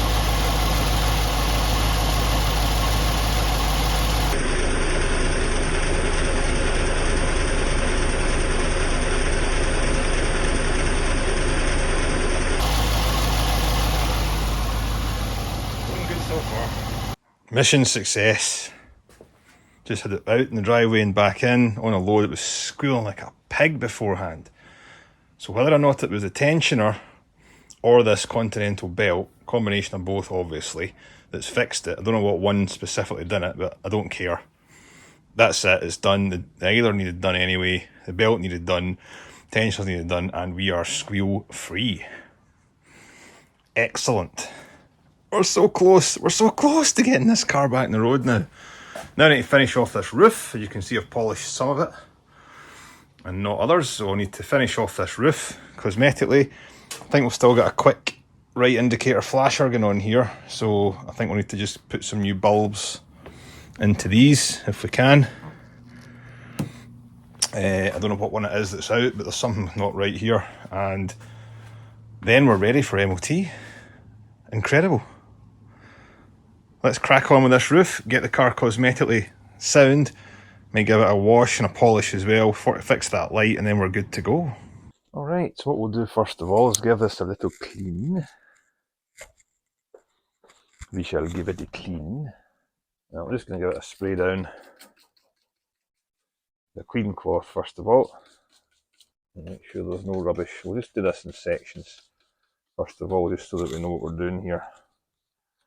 We don't mess up. I don't think this roof will have been cleaned for quite some time. Certainly not been washed for a while. And there we are. Just going to get the detail brush and go down the waterways here just to make sure there's nothing comes out, which there is. Preparation is everything when you're doing something like this. I've done it in body panels loads and loads of times. This is a glass roof, so but the process is essentially exactly the same. Make sure it's as clean as you can, make sure there's nothing sticking to it, and preparation is key. We have to sand off all of these nasty bits. Alrighty, let's take a closer look for you then. Right, okay, so just clean out the waterways there, make sure there's no gunk or anything in them. And as you can see, the light shows up the pretty horrific oxidation that's happened here. That's the whole thing pretty much clean. So let's get sanding. So what I'm going to start with is some probably about 320 grit sandpaper. Nothing too harsh, just go very lightly, maybe a little bit heavier on the bits that I've got completely flaky paint there. But basically a light starting off coat to sand it down with, and I'm going to use my sanding block. Right, so I've put some 320 grit on the sanding block. We'll soak it down, we'll dip it in some water and make sure we're wet sanding at all times so that it's not going to create more work for us than we need to.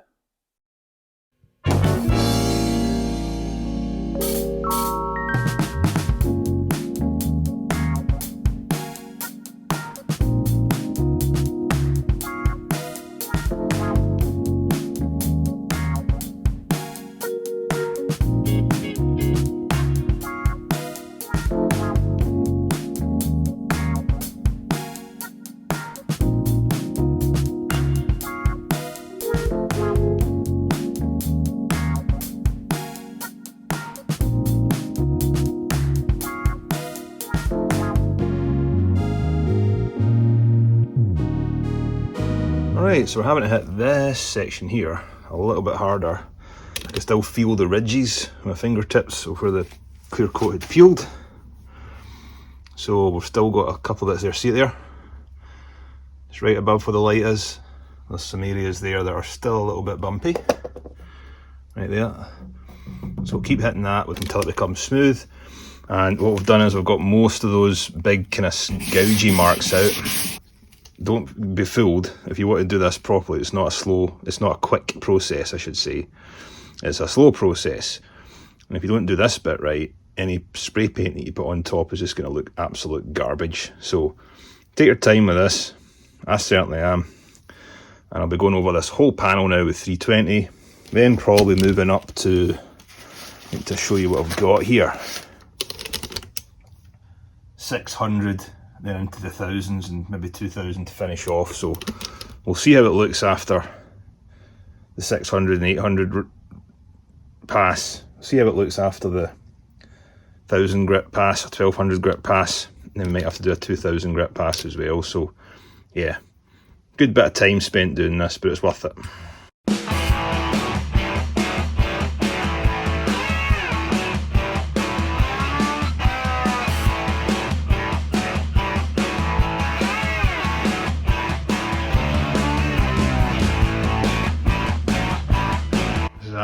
600.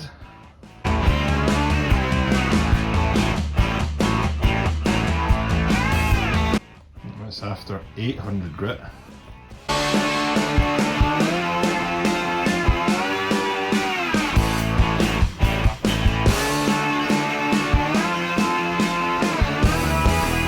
That's after 1200 grit. And what the heck, I'm here, I'm going to do one more at 2000. As you can see, it's starting to look pretty, well, uniform is maybe too far of a stretch, but it's getting to be a whole haze in general across the whole panel. So one more hit with the 2000 grit, and then we'll buff using the Maguire's compound. Right, and that's now after 2000. As you can see, it's a much more consistent haze across the whole thing. And what we're going to do now is move on to the buffing pad and use some Maguire's compound, which is this one.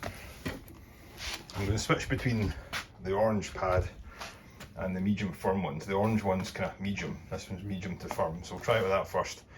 And I might switch on to the orange pad if it doesn't need the harder pad, so let's just try this and we'll do a section at a time and see how we get on.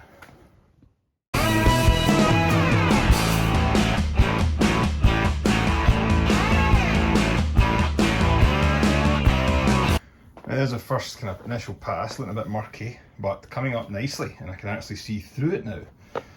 So it's a big difference from when you sand it, but it's starting to look better. You can actually see the reflection of the light now. Still got swirl marks, but we'll get most of them out if we keep polishing. So it doesn't take 5 minutes, this job. It's a tough job, and the coating on this seems to be extremely tough. So let's plough on and we'll get it to a mirror finish.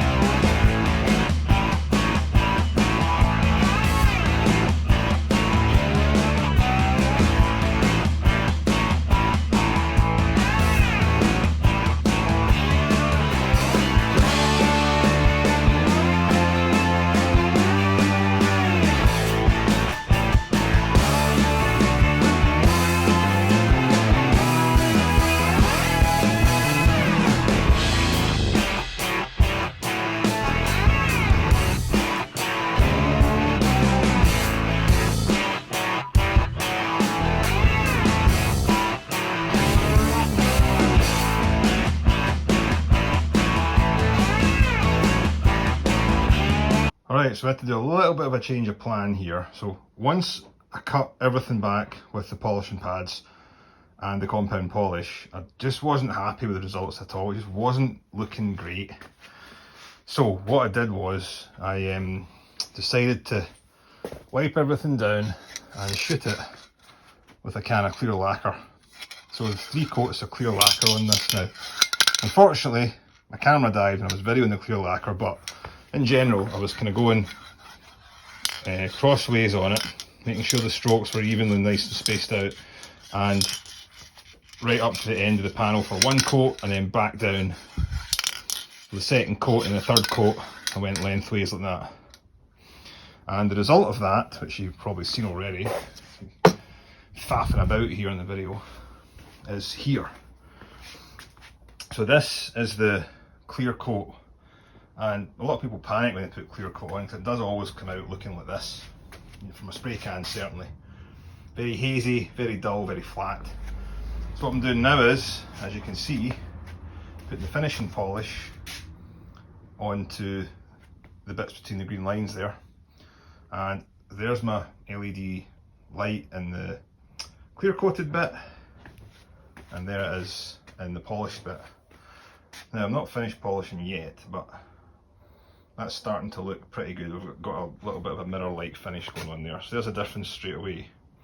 So I'm going to finish polishing this section off, and then we'll see how we get on. But essentially, if I do that whole panel like that, it was looking good. But if I'm honest, when I sanded back the top coat of this, it needed the clear coat on top. And you need to clear coat it anyway, because you're taking the protection off this glass roof.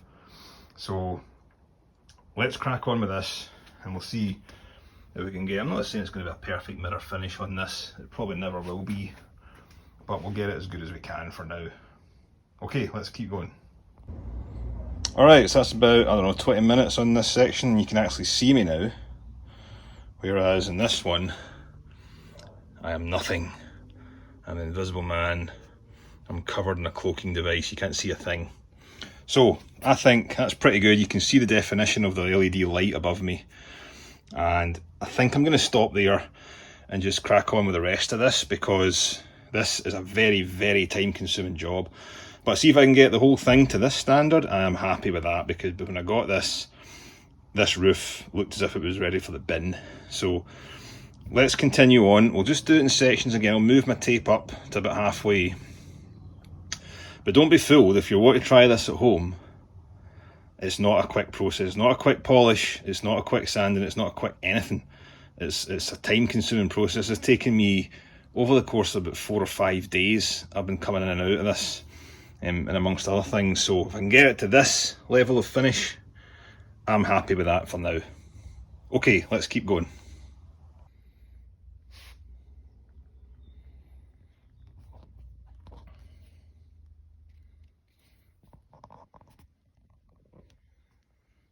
Alright, so that's about a good few hours of polishing with various levels of pad.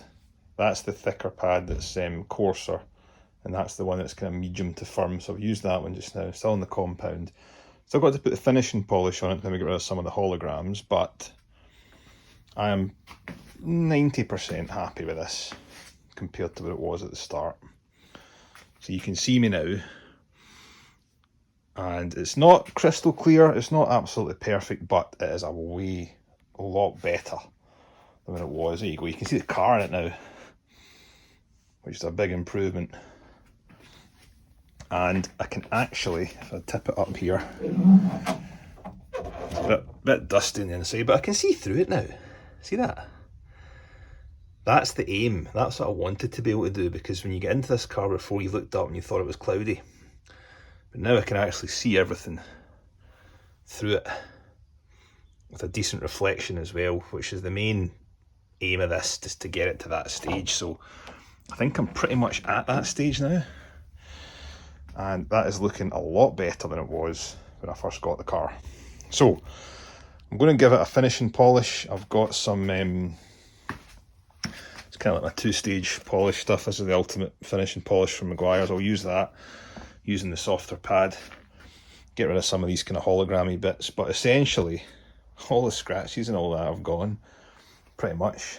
If you look really closely, you can maybe see one or two, but that is now looking like a black roof without any tarnishes or anything like that. So much better.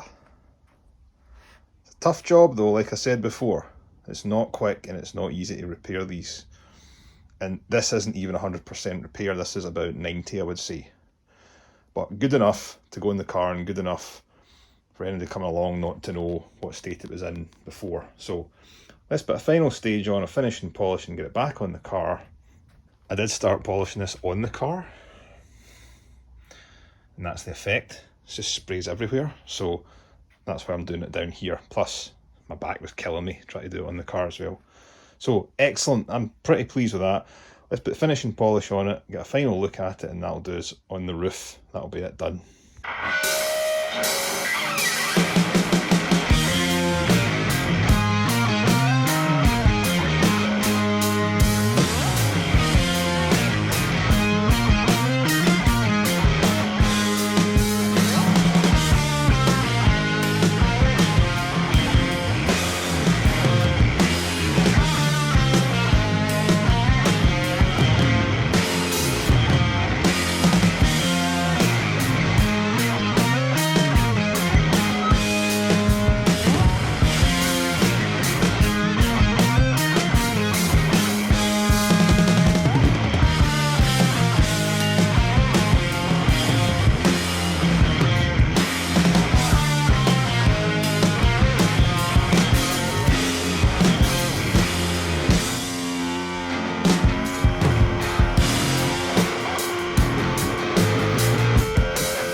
we are, look at that now.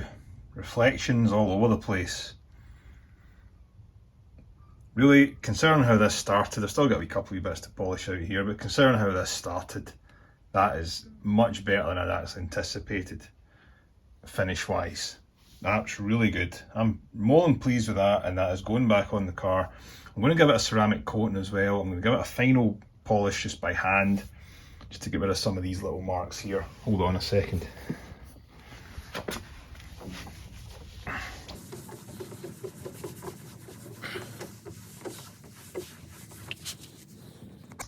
So there we have it. That is so much better than I thought it was going to turn out, given the fact that so much sand into it. I mean, look at that.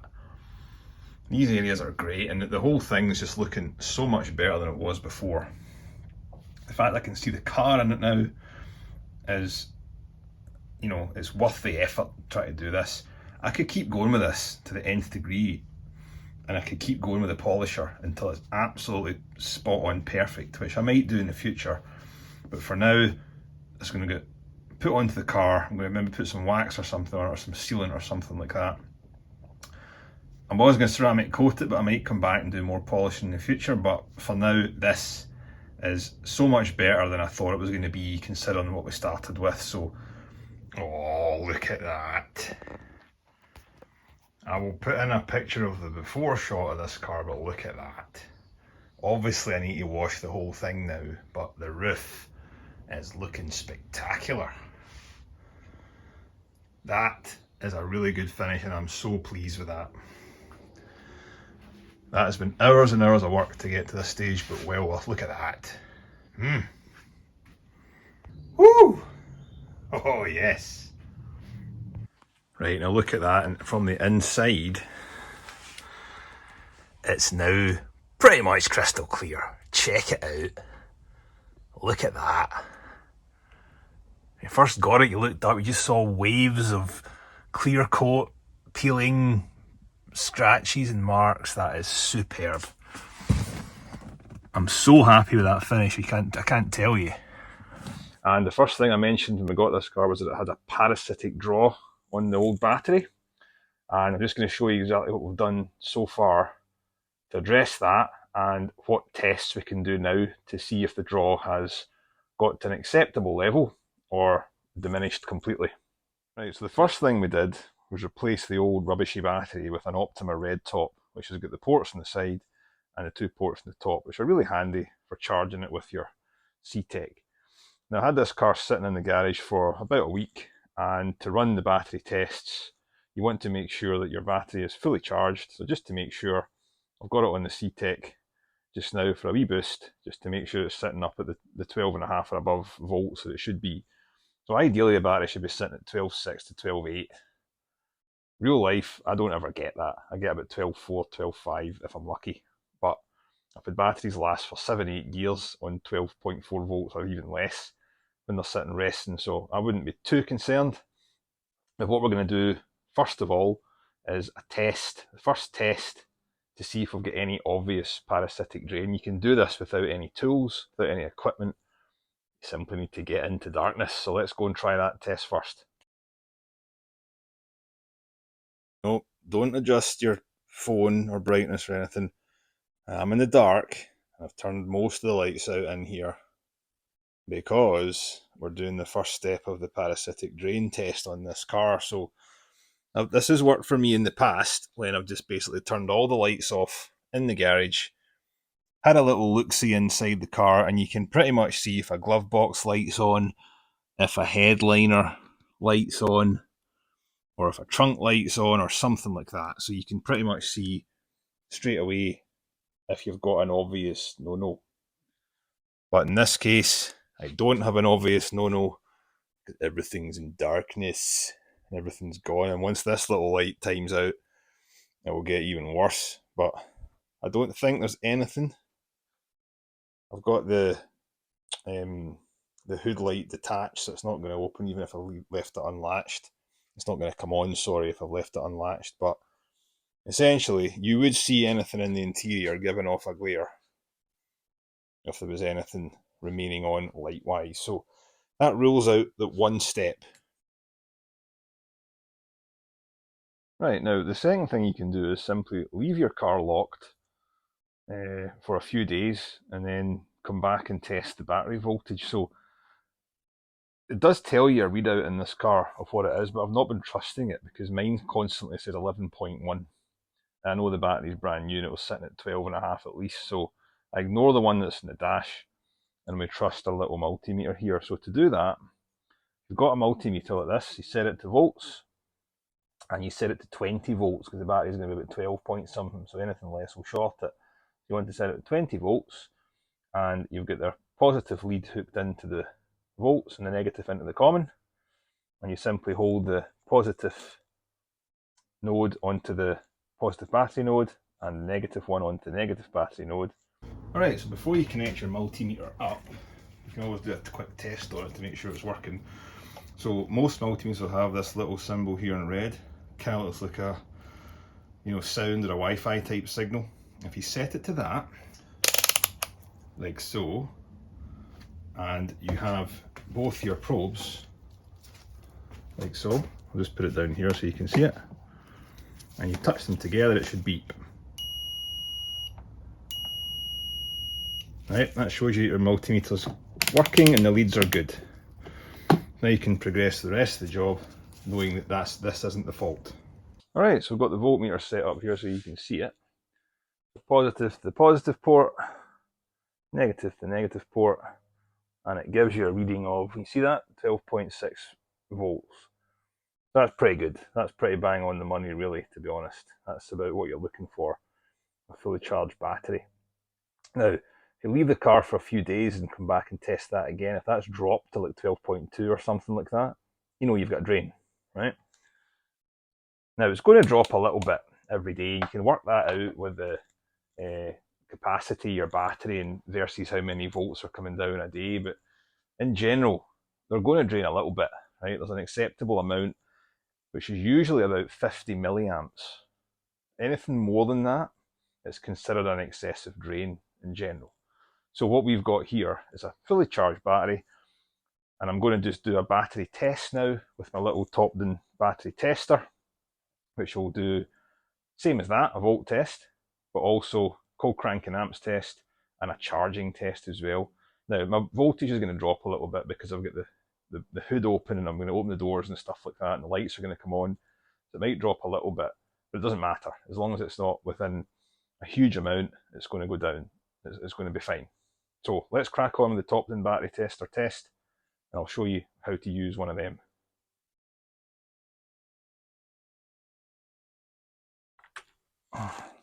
The batteries with the ports in the top are so handy for stuff like this. We OK it. We can go battery test, and this is an AGM flat plate. Cold cranking amps on this one is, oh dear, 815. So we got up to 815. Go, go, go, go, go, go, go. This is one of the cheaper ones, you can't just type it in, you've got to just scroll through it, which is fine. And it'll test it out and it'll tell me if it's good or not. Just do this in real time. Yes, there we go. 12.36 volts, healthy, 100%, charge 60%. So don't be panicking. If a battery's got 12.4 volts or whatever, it will say 60 to 70% charge. That's normal. And then you charge it with the alternator, it will go up to 100%. But don't let it drop below, or once it starts hitting 10.5 volts, you're kind of struggling. That's going to be the battery dead. So what we'll do now is we can do a cranking test with this car. We'll run a cranking test on it and we'll see what that says. Alright, so my microphone died when doing this, but basically what you do in the top there is you set it to cranking test, hit OK, and it will say start engine.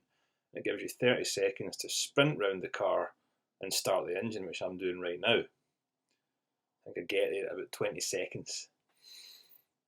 And once you start the engine, it'll automatically do its cranking tests, and you'll see the voltage of the battery drop, probably about 10.7, 10.8, give or take, as it's cranking. And then it will go back up, and it should go back up to 14 point something as it starts. You'll see the screen there's changed to RPM detected, engine's on, and it automatically runs test, and you go to see it's dropped to voltage 10.7, and it says good crank test. So if it drops below about 10.5, battery's probably on its way out. So I'll come back around here and just show you that screen. There you go. So it's voltage 10.73 and it says good. So that means it's passed the cranking test, battery's got a good enough charge to cope with the car cranking, and it's worked. So now we're going to the charging test. Just go down to option 3, hit charging and hit OK, and it'll do a ripple test. It will then do a loaded test, and it'll ask me to go into the car again and rev it up to 2,500 RPM for 5 seconds. There we go. So I'll put this down and I'll run round to the driver's side. This is when it helps to have maybe a buddy or someone to come along and help you. And you go, I've got it charging normal, I've revved it up to 2,500 RPM, and it will come up with a charging normal, which means it's loaded, tested, and it's unloaded, tested, and you can see there, they're both 14 volts, which is absolutely perfect. And I'll probably come back round anytime now and lift up the top down and bring it closer to you. So it's handy to have someone else in the car when you're doing this, but you can do it by yourself. It just means you've got to do a bit of running around. There we are, loaded testing 14.8, unloaded 14.87, charging normal, so that's good. Then you can go back and review the data. So we've got a good battery health, 100%. It's got a good charge on it at the moment. We did a good crank test, it only went down to 10.73 volts, so that's good. And then our charging is working, so the alternator's charging the battery properly. So all the electrical systems are doing their bit when it comes to the battery, and we are all good. So that's it. That's a cheap little bit of kit. I'll leave the link in the description. Right, if you don't have one of those battery testers, you can hook up your multimeter to both battery ports, set it to volts, and as you can see here, I've been faffing about with the car at this point and putting some lights on and off, so the battery voltage had dropped a little bit, but you can still hook it up to the battery, get in the car, crank it over and check what voltage it drops to, and then check what voltage it sits at when the alternator is supposed to be charging the battery. So a few bucks for an altimeter can do that, but I prefer that little battery tester because it just gives you the word good after it to make sure you know everything's okay.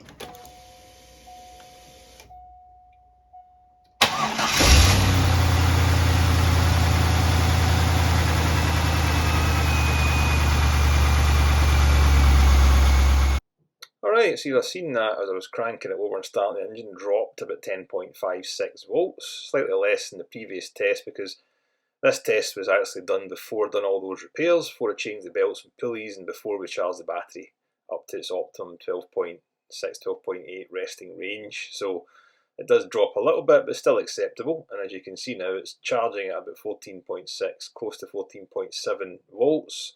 Again, a little bit less than the previous test, but this was done before I made all those repairs. Plus, I'm faffing about in the car at the moment, turning lights on and stuff, turning the radio on, and just basically causing a little bit of a drain on that number, so it's not ideal. But anyway, it shows you that the multimeter can do the same job. If you haven't got a multimeter, I would strongly suggest getting one and learning how to use it. It's really handy when you've got a car like this, then you need to check things like the battery voltage. But anyway, both of them give you peace of mind that the battery's charging as it should be and it's got a good charge on it at any time. So there we have it, little multimeter, less than $10 for this one. I do have better ones than this, but this was just one that I used as an example for this video. Excellent. Alright, so now we're going to do an actual parasitic draw test. Alright, so what we do is, you want to connect this amp meter in series to the battery. And what that will do is connect a lead, as I see here, a crocodile clip, onto the negative cable. And then you would connect the negative port here onto the negative node here onto the negative port of the battery, which basically has a signal going between the two of these where it goes through your voltmeter. And that allows you to do a 10 amp setting here, and it will show you what the amp draw is on the battery. But before you do that, you want to lock the doors, close the trunk, and well, I disconnected this light under the hood here, just so I know that's not going to draw anything on it. I know that's not a problem, so I'm just disconnecting it for the purposes of this test. And you want to leave the car. It's going to take about half an hour for the system to completely go to sleep, roughly. So if I look at the clock there, that's 20 past 12. If I come back at least 10 to 1 or after, I know the car's completely going to sleep, and we can see what the readout is on this meter. And that will give us an idea if we've still got a bad current draw that's enough to drain this battery in a matter of days, maybe even sooner. So let's test that out and we'll see how it's looking. So what we've done now is we've connected the multimeter up in series to the battery, and as you can see, I've moved the red lead from the volts to the 10 amp port. Black one's still in the comment, and I've set the multimeter to 10 amps. And the red cable is connected by a crocodile clip onto the negative cable of the car, and the black cable is connected to the negative port of the battery. It's held it on with a zip tie there. And as you can see, we're reading 0.2 amps or 200 milliamps, which is far too high, but the car has literally just been woken up because I've just connected the battery. And you heard the tape player in it maybe going there. So we leave this now sitting until the car completely goes to sleep, and this number should drop to 0.05 or below. Then we know we're good. At the moment it's far too high, but it will drop after about, I want to say half an hour, but we're going to time this one and see how long it takes this to drop. So doors are locked, trunk is locked, this is open, but I've disconnected this light so it doesn't give us a false reading, and that way we can see exactly what's happening with this car when it's going to sleep. So let's come back in about half an hour and we'll see what this number looks like. Alright, well, it's been about 5 minutes. I just thought I'd come out and show you this. So it's dropped from 0.2 to 0.13. It was 130, it's about to go to 0.12 maybe. 130 milliamps, which is still over double what you'd like this to be sitting at. That will still drain the battery in a few days, so it's just, you know, give or take. Don't know exactly, but it will drain the battery. So that's only been about 5 minutes. And if you've ever seen my Mercedes SL video, I did the very same test on the Mercedes SL battery, and it sat about 0.11, 0.12, very similar to this, for about 25 minutes. And then it dropped all of a sudden to 0.05, 0.04, which was acceptable for the car. So let's see how long it takes this to go down to the same level, and we'll come back and check on it. 25 minutes for me, 2 minutes for you. Oh yeah, when you're doing this, don't be tempted to open the doors or put lights on or anything like that, because it will just jack up the reading and make you have to start again from scratch. Plus it could blow your multimeter fuse in here as well. So leave the car alone, don't touch anything, and when you've given it half an hour, if you're still sitting at this point, I'll tell you what to do after that. Right, so that's been 29 minutes and change, nearly half an hour. As you can see, we're still on 120 milliamps, which is over double what we'd like this to be sitting at in terms of a parasitic draw. So maybe give it another wee 5 or 10 minutes just to make sure it doesn't drop, and then we'll come back and see what we need to do about this. Alright, so while we're waiting on this, hopefully going to sleep a little bit more, the way you can work out how long a battery will last on standby or on you know, when the car's not in use, your battery will come with a capacity, see that there? It will say 50 amp hours, right? So my cold cranking amps is 815, and then the one 2 down from that is 50 amp hours. And what that means is, if this reading was 1.00, as in 1 amp, it means it would take 50 hours, so 2 days, to completely drain the battery. Right? A fully charged battery would take 50 hours, give or take, to drain it in its entirety. So we're not at 1 amp, we're at 0.1 amp. Let's just say, for argument's sake, it's 0.1. So that should take, what, 500 hours to drain the battery? Right, so as that stands now, that battery would drain in somewhere between 2 and 3 weeks, give or take. So we'd work it out exactly with 50 amp hours and 0.12, but if it was 0.1, it would be 20 days to drain this battery. This is 0.12, so you're a bit less than that. So you're between 2 to 3 weeks, give or take.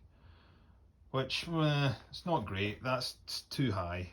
Anything but with 0.1 is too high. It really should be reading 0.05 or below, and that's perfect. But I suspect these cars are going to drain a little bit more anyway. But you know, you're going to get a fortnight out of this battery before you have to worry about it, and you're going to get at least a week with it. You know, if you start it once a week and drive it once a week, this shouldn't be an issue. But we'll give it another 10-15 minutes, maybe even a full hour to completely shut down, and then we'll see what the reading is after that. So let's come back later on. Right, now, in real life you wouldn't leave that a fortnight because you don't want to let the battery drain to a point when it's almost at its minimum. So really you have to be coming out and starting the car once a week, or do what I would do is put it on a trickle charger, which we've got somewhere lying around here. There we are. So that's my C-Tech charger that I would use. And if I wasn't using the car for a period of time, I would stick it on that. However, let's let this go down. We'll just make sure this is the resting rate.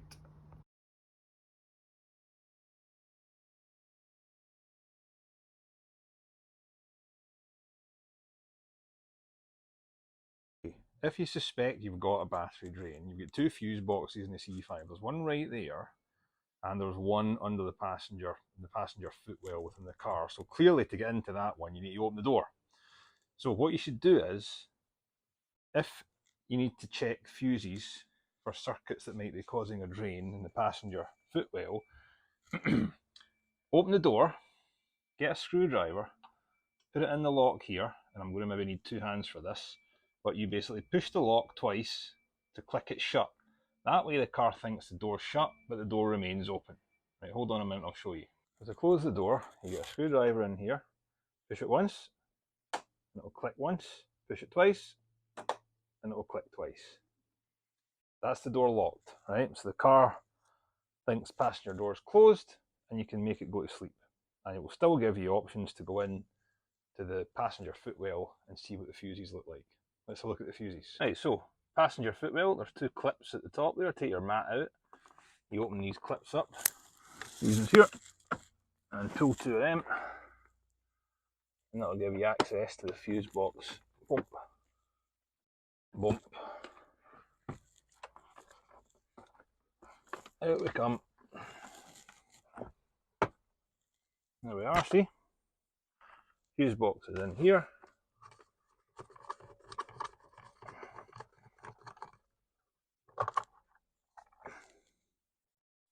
And if you've got a good one like me, you'll have a diagram on the back of your fuse panel telling you what they all are. Number 5 is radio CD, hazard lights, BCM. I wouldn't touch the BCM, I would try the rest first. You get Bose stereo speakers and all the rest of it. So what you can do is, if you've got to about an hour and your parasitic draw is still sitting about 0.1 amps or more than 0.05, we can start pulling each individual fuse here and see if the reading drops. Okay, so I'll just show you that. Right, so that's been an hour now, and we're still reading 120 milliamps, which is too much. It's going to drain the battery in about, I'd say less than 2 weeks, if I'm brutally honest. You wouldn't let it sit for that long. I'd say you need to charge it once a week, something like that. So let's try and pull some fuses and see if we can get this number to drop. Right, so what we do is we go into the fuse box, and you can start pulling fuses and see if one of them will drop the voltage. So the first fuse there, fuse number 1, is the cigarette console lighter. So the 12 volt port basically in the console. So if we pull that, I've got the amp meter, the voltmeter set up in the window so I don't have to get out of the car and see it. We can see if that number drops. So let's try that one first and we'll continue on. Right, so that's me pulled out fuse number 1. You can see the empty one right there. And the reading is still 0.12 volts. Right. What we do now is just put this fuse back in and try fuse number 2. Right, so that's me pulled out fuse number 2, which is there in your diagram. This one here, which is above that relay there. You can see the empty port. But we're still reading 0.12. So you just keep going with that, and you start pulling fuses until you hit one that drops that voltage. And the only one I wouldn't bother touch first of all is one that's marked BCM. You can try everything else. So looking at this, fuse 3 is a lumbar support, fuse 4 is the SCM, which is seat control module, and fuse 5 is the radio CD, and then fuse 6 is a parking lamp. So we can continue on with these ones and see if we can get lucky with the voltage or the ammeter drop.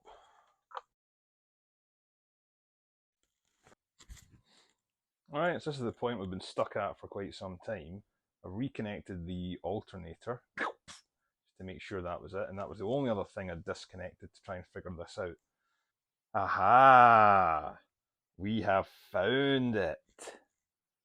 Alright, so here we are, and we've got to the stage now where I've pulled out every single fuse in this panel.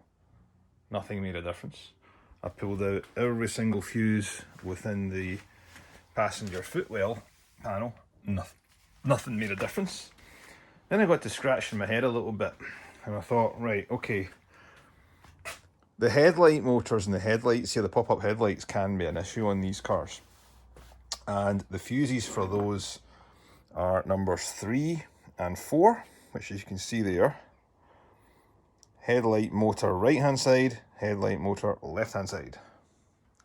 And the headlight motors are controlled by a little module underneath here. And as you can see here, I've pulled out number 3, which is the right hand module, and it's made no difference to the amp draw here. It's still 0.13, 0.14 amps, and that one does make a little noise when we're starting the car up. But watch this. I'm going to pull out number 4, which is the left hand side motor, which I can never remember what's left or right. This could be left, I don't know. Anyway, I'm going to pull out number 4.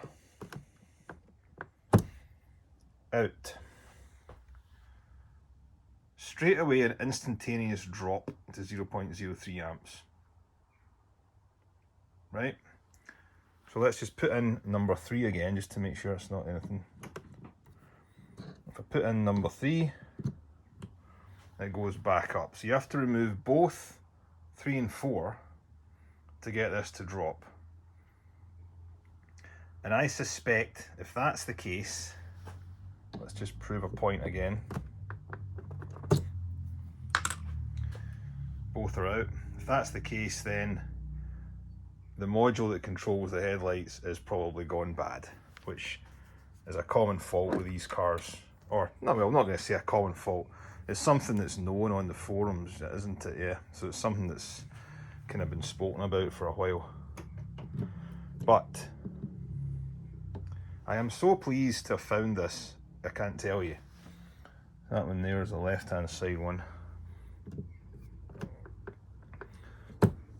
And removing both of them takes us, I even dropped to 0.02 there for a second, which is absolutely perfect. So it's the headlight motors that are causing the problem here, which we'll do in another video, because the point in this video was to get us to this stage, which is the perfect draw on a C5 Corvette, 0.02, 0.03 amps.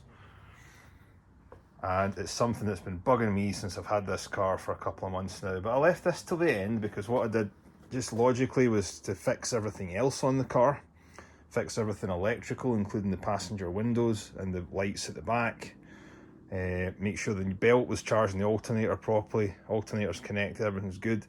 And then now that I know everything else is fixed, we came to this issue, and it's the headlight motor. So that is an excellent draw. That's what you should be getting.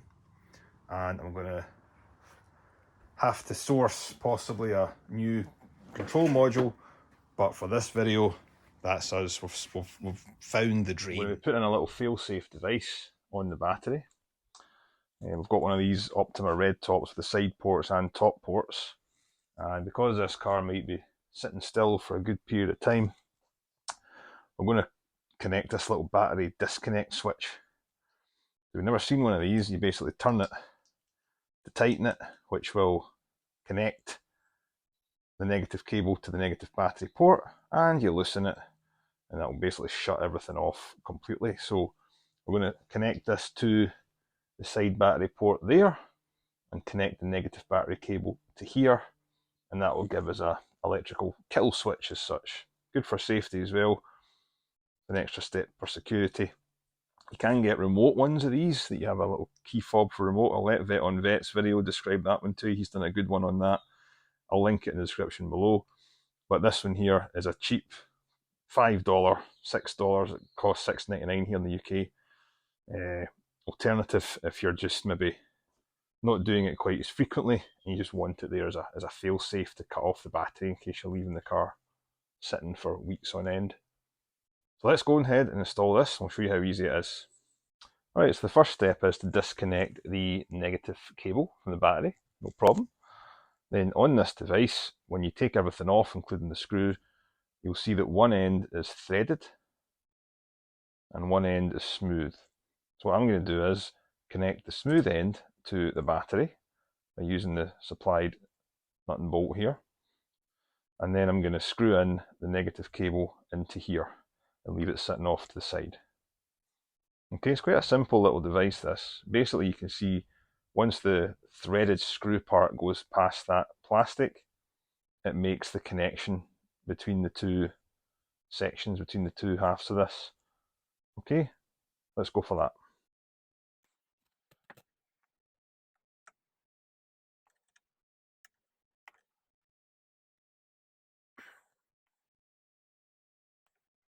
And tighten that down, it's a 13mm.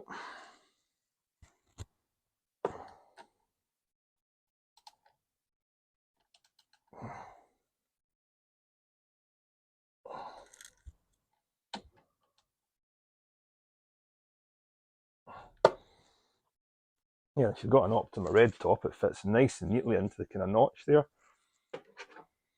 Right, now we can fit the negative cable to the other side, which is just using an 8mm socket. A little bit tight, get a little spanner.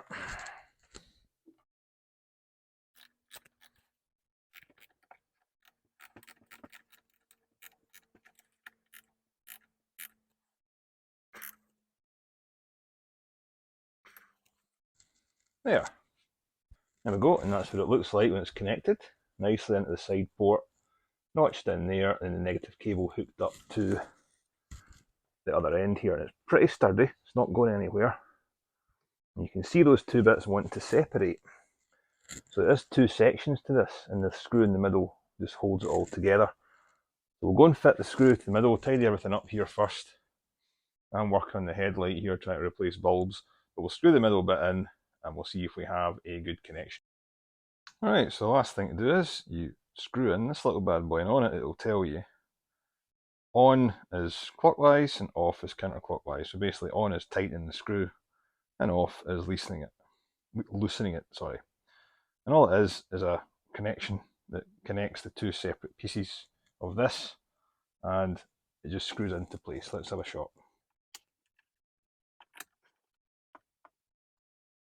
Right, so just tighten that up. Right, that's us tight. Connection's made. I could hear the radio going. I could also hear this little guy clicking on, which if you watched my last video, we know we've got a headlight issue, as in I suspect it's the control module for the headlights is draining a little bit of power, but it's something we can cope with now. We've got this, so if we're not using the car, we can disconnect it completely. But I might have to address that. I think you have to get those used or reconditioned or repair the module in some way. I don't think you can get them new anymore. If anyone's watching that's replaced one of them or knows, let me know in the comments, but I'm pretty certain that you can't get those headlight control modules as a new part from GM anymore. But anyway, this video is about this. There we go. Nice and neat. Doesn't pop up over the battery. Plenty of room to connect it. And everything seems okay. The power's definitely got to the car. I can hear things turning on there. And that's it. Simple as that. So less than $10 for that. I think it was about $6.99 in the UK. I'll leave a link to the Amazon UK and US version if you want to do it. Like I said before, you can get the remote ones that are slightly like a big relay. Will sit, not a big relay, but a relay will sit about here, and it'll have a remote key fob operation that you can turn the car on and off which is more convenient than this because you don't have to pop the hood. But for less than $10, and if you don't really know what you're doing, you can fit that because this is easy peasy. But like I say, I'll leave a link to a video that shows you the remote version as well. But anyway, we are good with that. So there we go. If you're leaving your car for a couple of weeks or longer, or you do have a slight battery drain issue, disconnect this and it will sit with the battery power forevermore. So there we have it. So what I would recommend as well is I've got a C-Tech battery charger for one of these. So when you've got it connected or disconnected in the winter and you're not using it at all, you can hook it up to trickle charger and it will start every time, no problem at all. That battery drain that we've got, we're doing it in about 10 days, maybe, a week maybe, give or take, we'll see. But depends what you've been doing in the car. If you've had the lights and stuff on inside, it'll obviously drain the battery a bit more. But anyway, that's a good little fail-safe as well. If you're leaving the car in a car park or something for a long time, disconnect that and close the hood. Nobody can get in it, or start it, sorry. We've got it outside today because we're going to be bringing the seats back in here and installing some custom interior seat covers. I'll leave the link below as to where you can get these from. Custom do a lot of seat covers for Camaros, Mustangs, F-150s, Corvettes, etc, etc. And these look like the originals, but you don't have to take off the original seat covers to install them.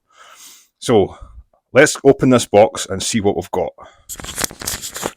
And this ships to the UK, by the way, so if anyone's watching from the UK, they will ship direct to your door, which is becoming more of a rarity these days. Rock Auto does it, but a lot of other companies that used to do it now don't, but these guys do.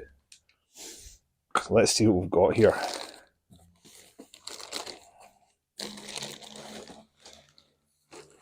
Wow. Superb. Oh yes. Ordered the ones with the red inserts. Let's see how these look. Oh, they feel great already. Now let's go in for a closer look. So, looks as if they're shipped in each other. That's the seat bottoms.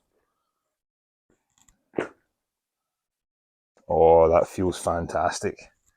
And obviously the seat backs, which have been folded at the top, so let these sit out for a minute just to get their shape. And it even comes with a map pocket in the back. Still use maps these days, don't they? But anyway, you can fit cool things in the back of that if you want to. Oh, there we go, look at that. Absolutely fantastic looking. These are going to spruce up the interior brilliantly.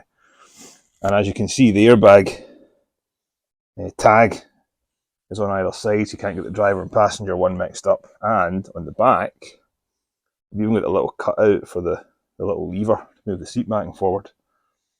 And these come zipped, so you can slide over the top. But not only that, they come with these hooks and kind of clips here, so they don't slide around when you get into them. And that's the concern that was worrying me about other seat covers. You get in, they'd slide around as you were driving, as you were getting out of the car, and irritate the life out of you. But these ones seem to have taken that into account. So these look excellent. Look at this. Zipped on the left side, zipped on the right side. And the seat bottoms have also got the same clips. They just look OEM. They really do. They just look factory. What we'll do is we'll get since it's closer to me, the passenger side seat out first, and we'll see how we get on installing these. Alright, so to get the passenger seat out, you need to remove these little covers first of all, and they're held in by a little push fit clip there, which you can just use a little pry tool like this and pop it out. Oops. Like so. There, just like that. That just pushes in and out, and you can remove that clip completely, and then this just slides out. Held on by a little clip there that holds on to this piece here. And then we have a, I'm going to guess 15mm if I'm right, from memory. Yeah, memory's pretty good. 15mm it is. You just take off this one. Yeah. And I've had these off pretty recently, so they're pretty loose, but we'll top them back to spec and put them back on. And you're the same again for that one. Move the seat forward and you've got two more at the back. And then your connectors underneath. And there's your two at the back, there and there. Remove them in the same way. Alright, so we're going to hook up the passenger one here. Only one connector on the bottom of my seat, just a push fit connector. You can just whip that out. And you look underneath the seat, you'll see the connector that I removed is here. Push down, pull out, no problem. And you can see these bars here, which I think I'm going to use to hook on the lower seat cover. Right, let's crack on. Now, what I say though, you can put these covers on without removing the seat, but for the purposes of this video, it's better for me to take the seat off so you can see what's going on. Let's crack on and get these installed. Right, now, when you're installing the seat bottoms, these do come with two different sides. This one has this panel filled in, and this side has this panel cut out, which is obviously for the seat controls. This is the passenger side one, and you can't get these mixed up because of that. So just keep that in mind, because I've seen some people putting these on and covering the controls, but the ones I've got here have become pre-cut. Okay, so let's muscle these on.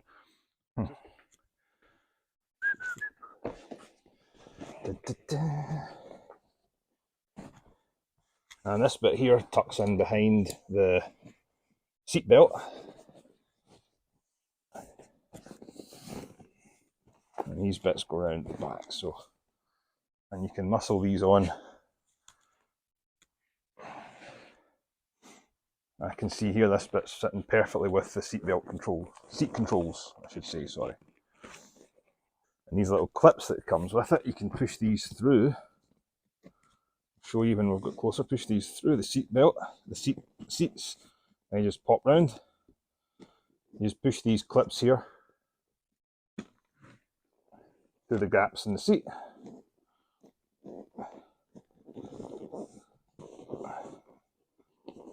Don't worry, we'll zoom in close to this in a minute once we get this on. Let's film this on.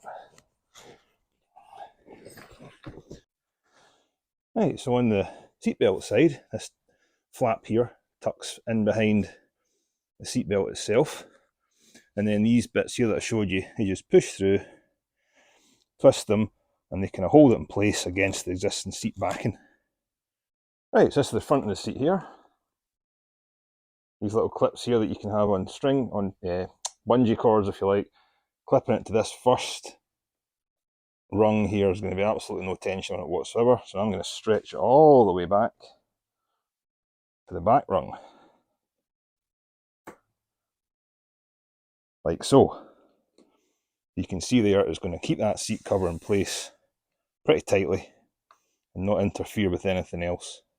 We do that on both sides, and there we have it, hooked into that. Now you could do that with the seat in the car, get a little coat hanger or something and pull it, but that's the bit I think it's easier just to take them out. It's up to you though. But anyway, that's the first two clips in. Right, so on the control side you'll see the cutout fits perfectly around the plastic housing for the controls, and this bit here gets tucked right round here, and the lever can still be moved up and down, no problem. Right, then the last clip to go in is the one at the back here, which is simply a little push fit. You can stretch both these over, push that in, and everything's there. And that is the bottom of the seat installed. No problem.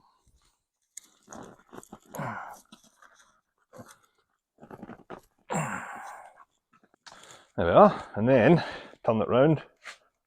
Ta-da! Bottom of the seat installed. Right, now for the backrest, so I'm going to put the zip facing the inside of the car, so the airbag ticket is facing the outside. And these are even easier than the bottoms. You just slide these on, and they've got the same kind of clips to push through as the bottom seat covers do, and the same ones to hook on. So let's put these on, no problem.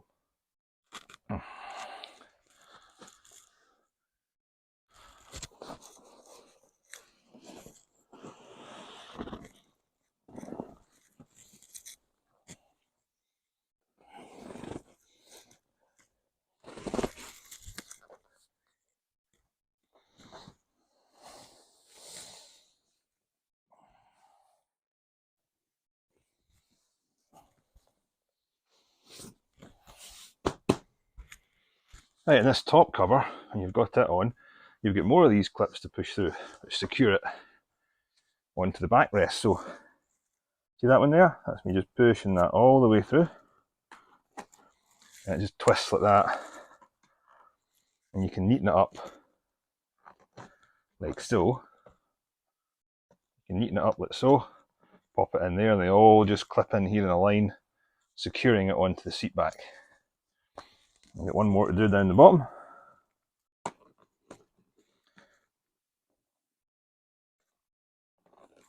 There you go, see that one popping through it?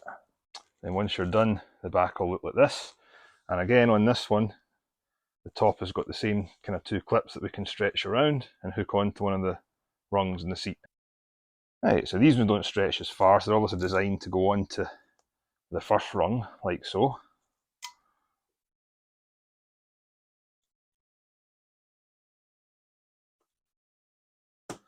There we are, and they clip in like that. And that should be it, minus the zip. Just got the zipper to do.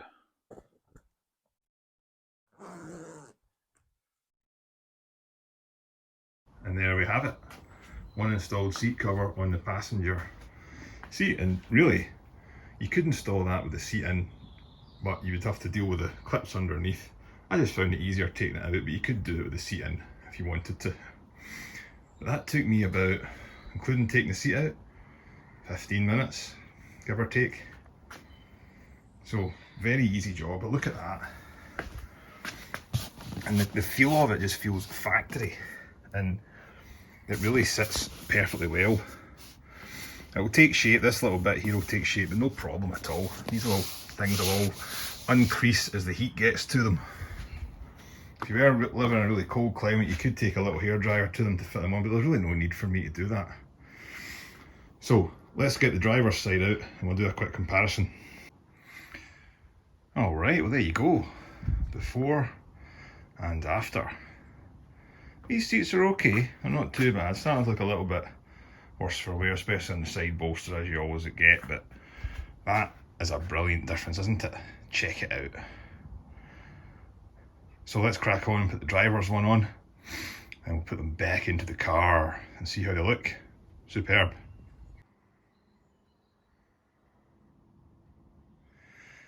Wow, there we go, what a difference. Looks like brand new seats. Let's get them in.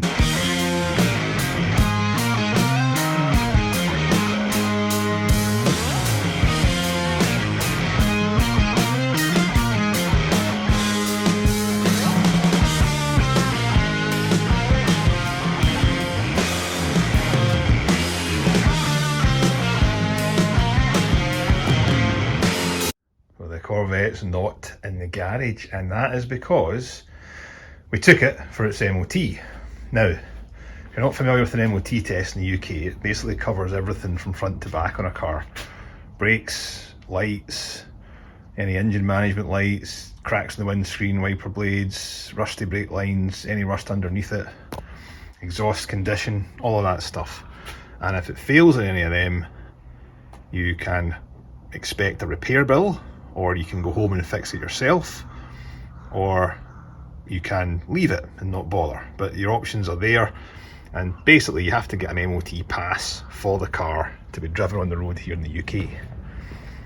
So the question is, did this bad boy pass its test? Well, not only did it passed with no advisories, which means there was nothing that the MOT testers picked up on that would have to be done for it to be put onto the road. So therefore, it's a success. All the brake lines get, all the brakes get done, the tyres get done, and this car is now officially good to drive on the road in the UK, which is a milestone in itself when it's been sitting that long. But what a difference to when they first showed you this, eh? So we've got the 4 new Falcon tyres on it. We've got 4 new EBC brake discs front and back, and the pads as well. Gave the whole thing a wash and polish, fixed the roof. It's a lot better than it used to be. Needs another wash now, so it's been sitting out for a while, but that's neither here nor there. And we've done all the work on the engine bay. We've got all the lights working at the back. This one here wasn't working at all, it was a little wiring fault. And we also installed a new battery, found out what the battery drain was, and we put on a little battery isolator switch. So this is great. What a great moment. It's been sitting for a long time, now it deserves to be driven. So the power of the LS1 is phenomenal. I love it.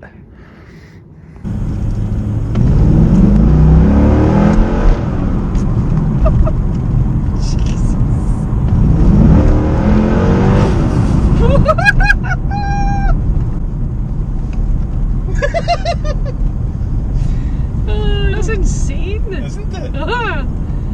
So cool.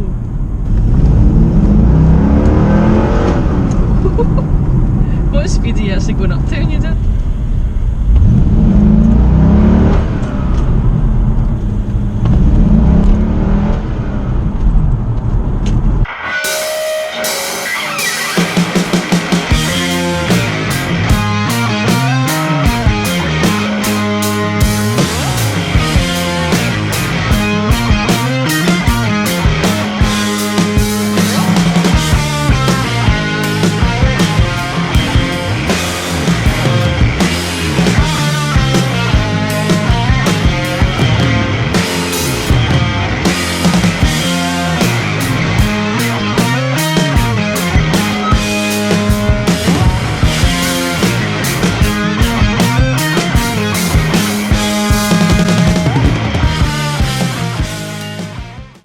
That's it for 1 year. Need to get that done again next year. We won't have all this work to do next year. So excellent, I'm very pleased with that. So hit like, hit subscribe, and we'll see you in the next video. Could be another project, we don't know yet. Have fun out there.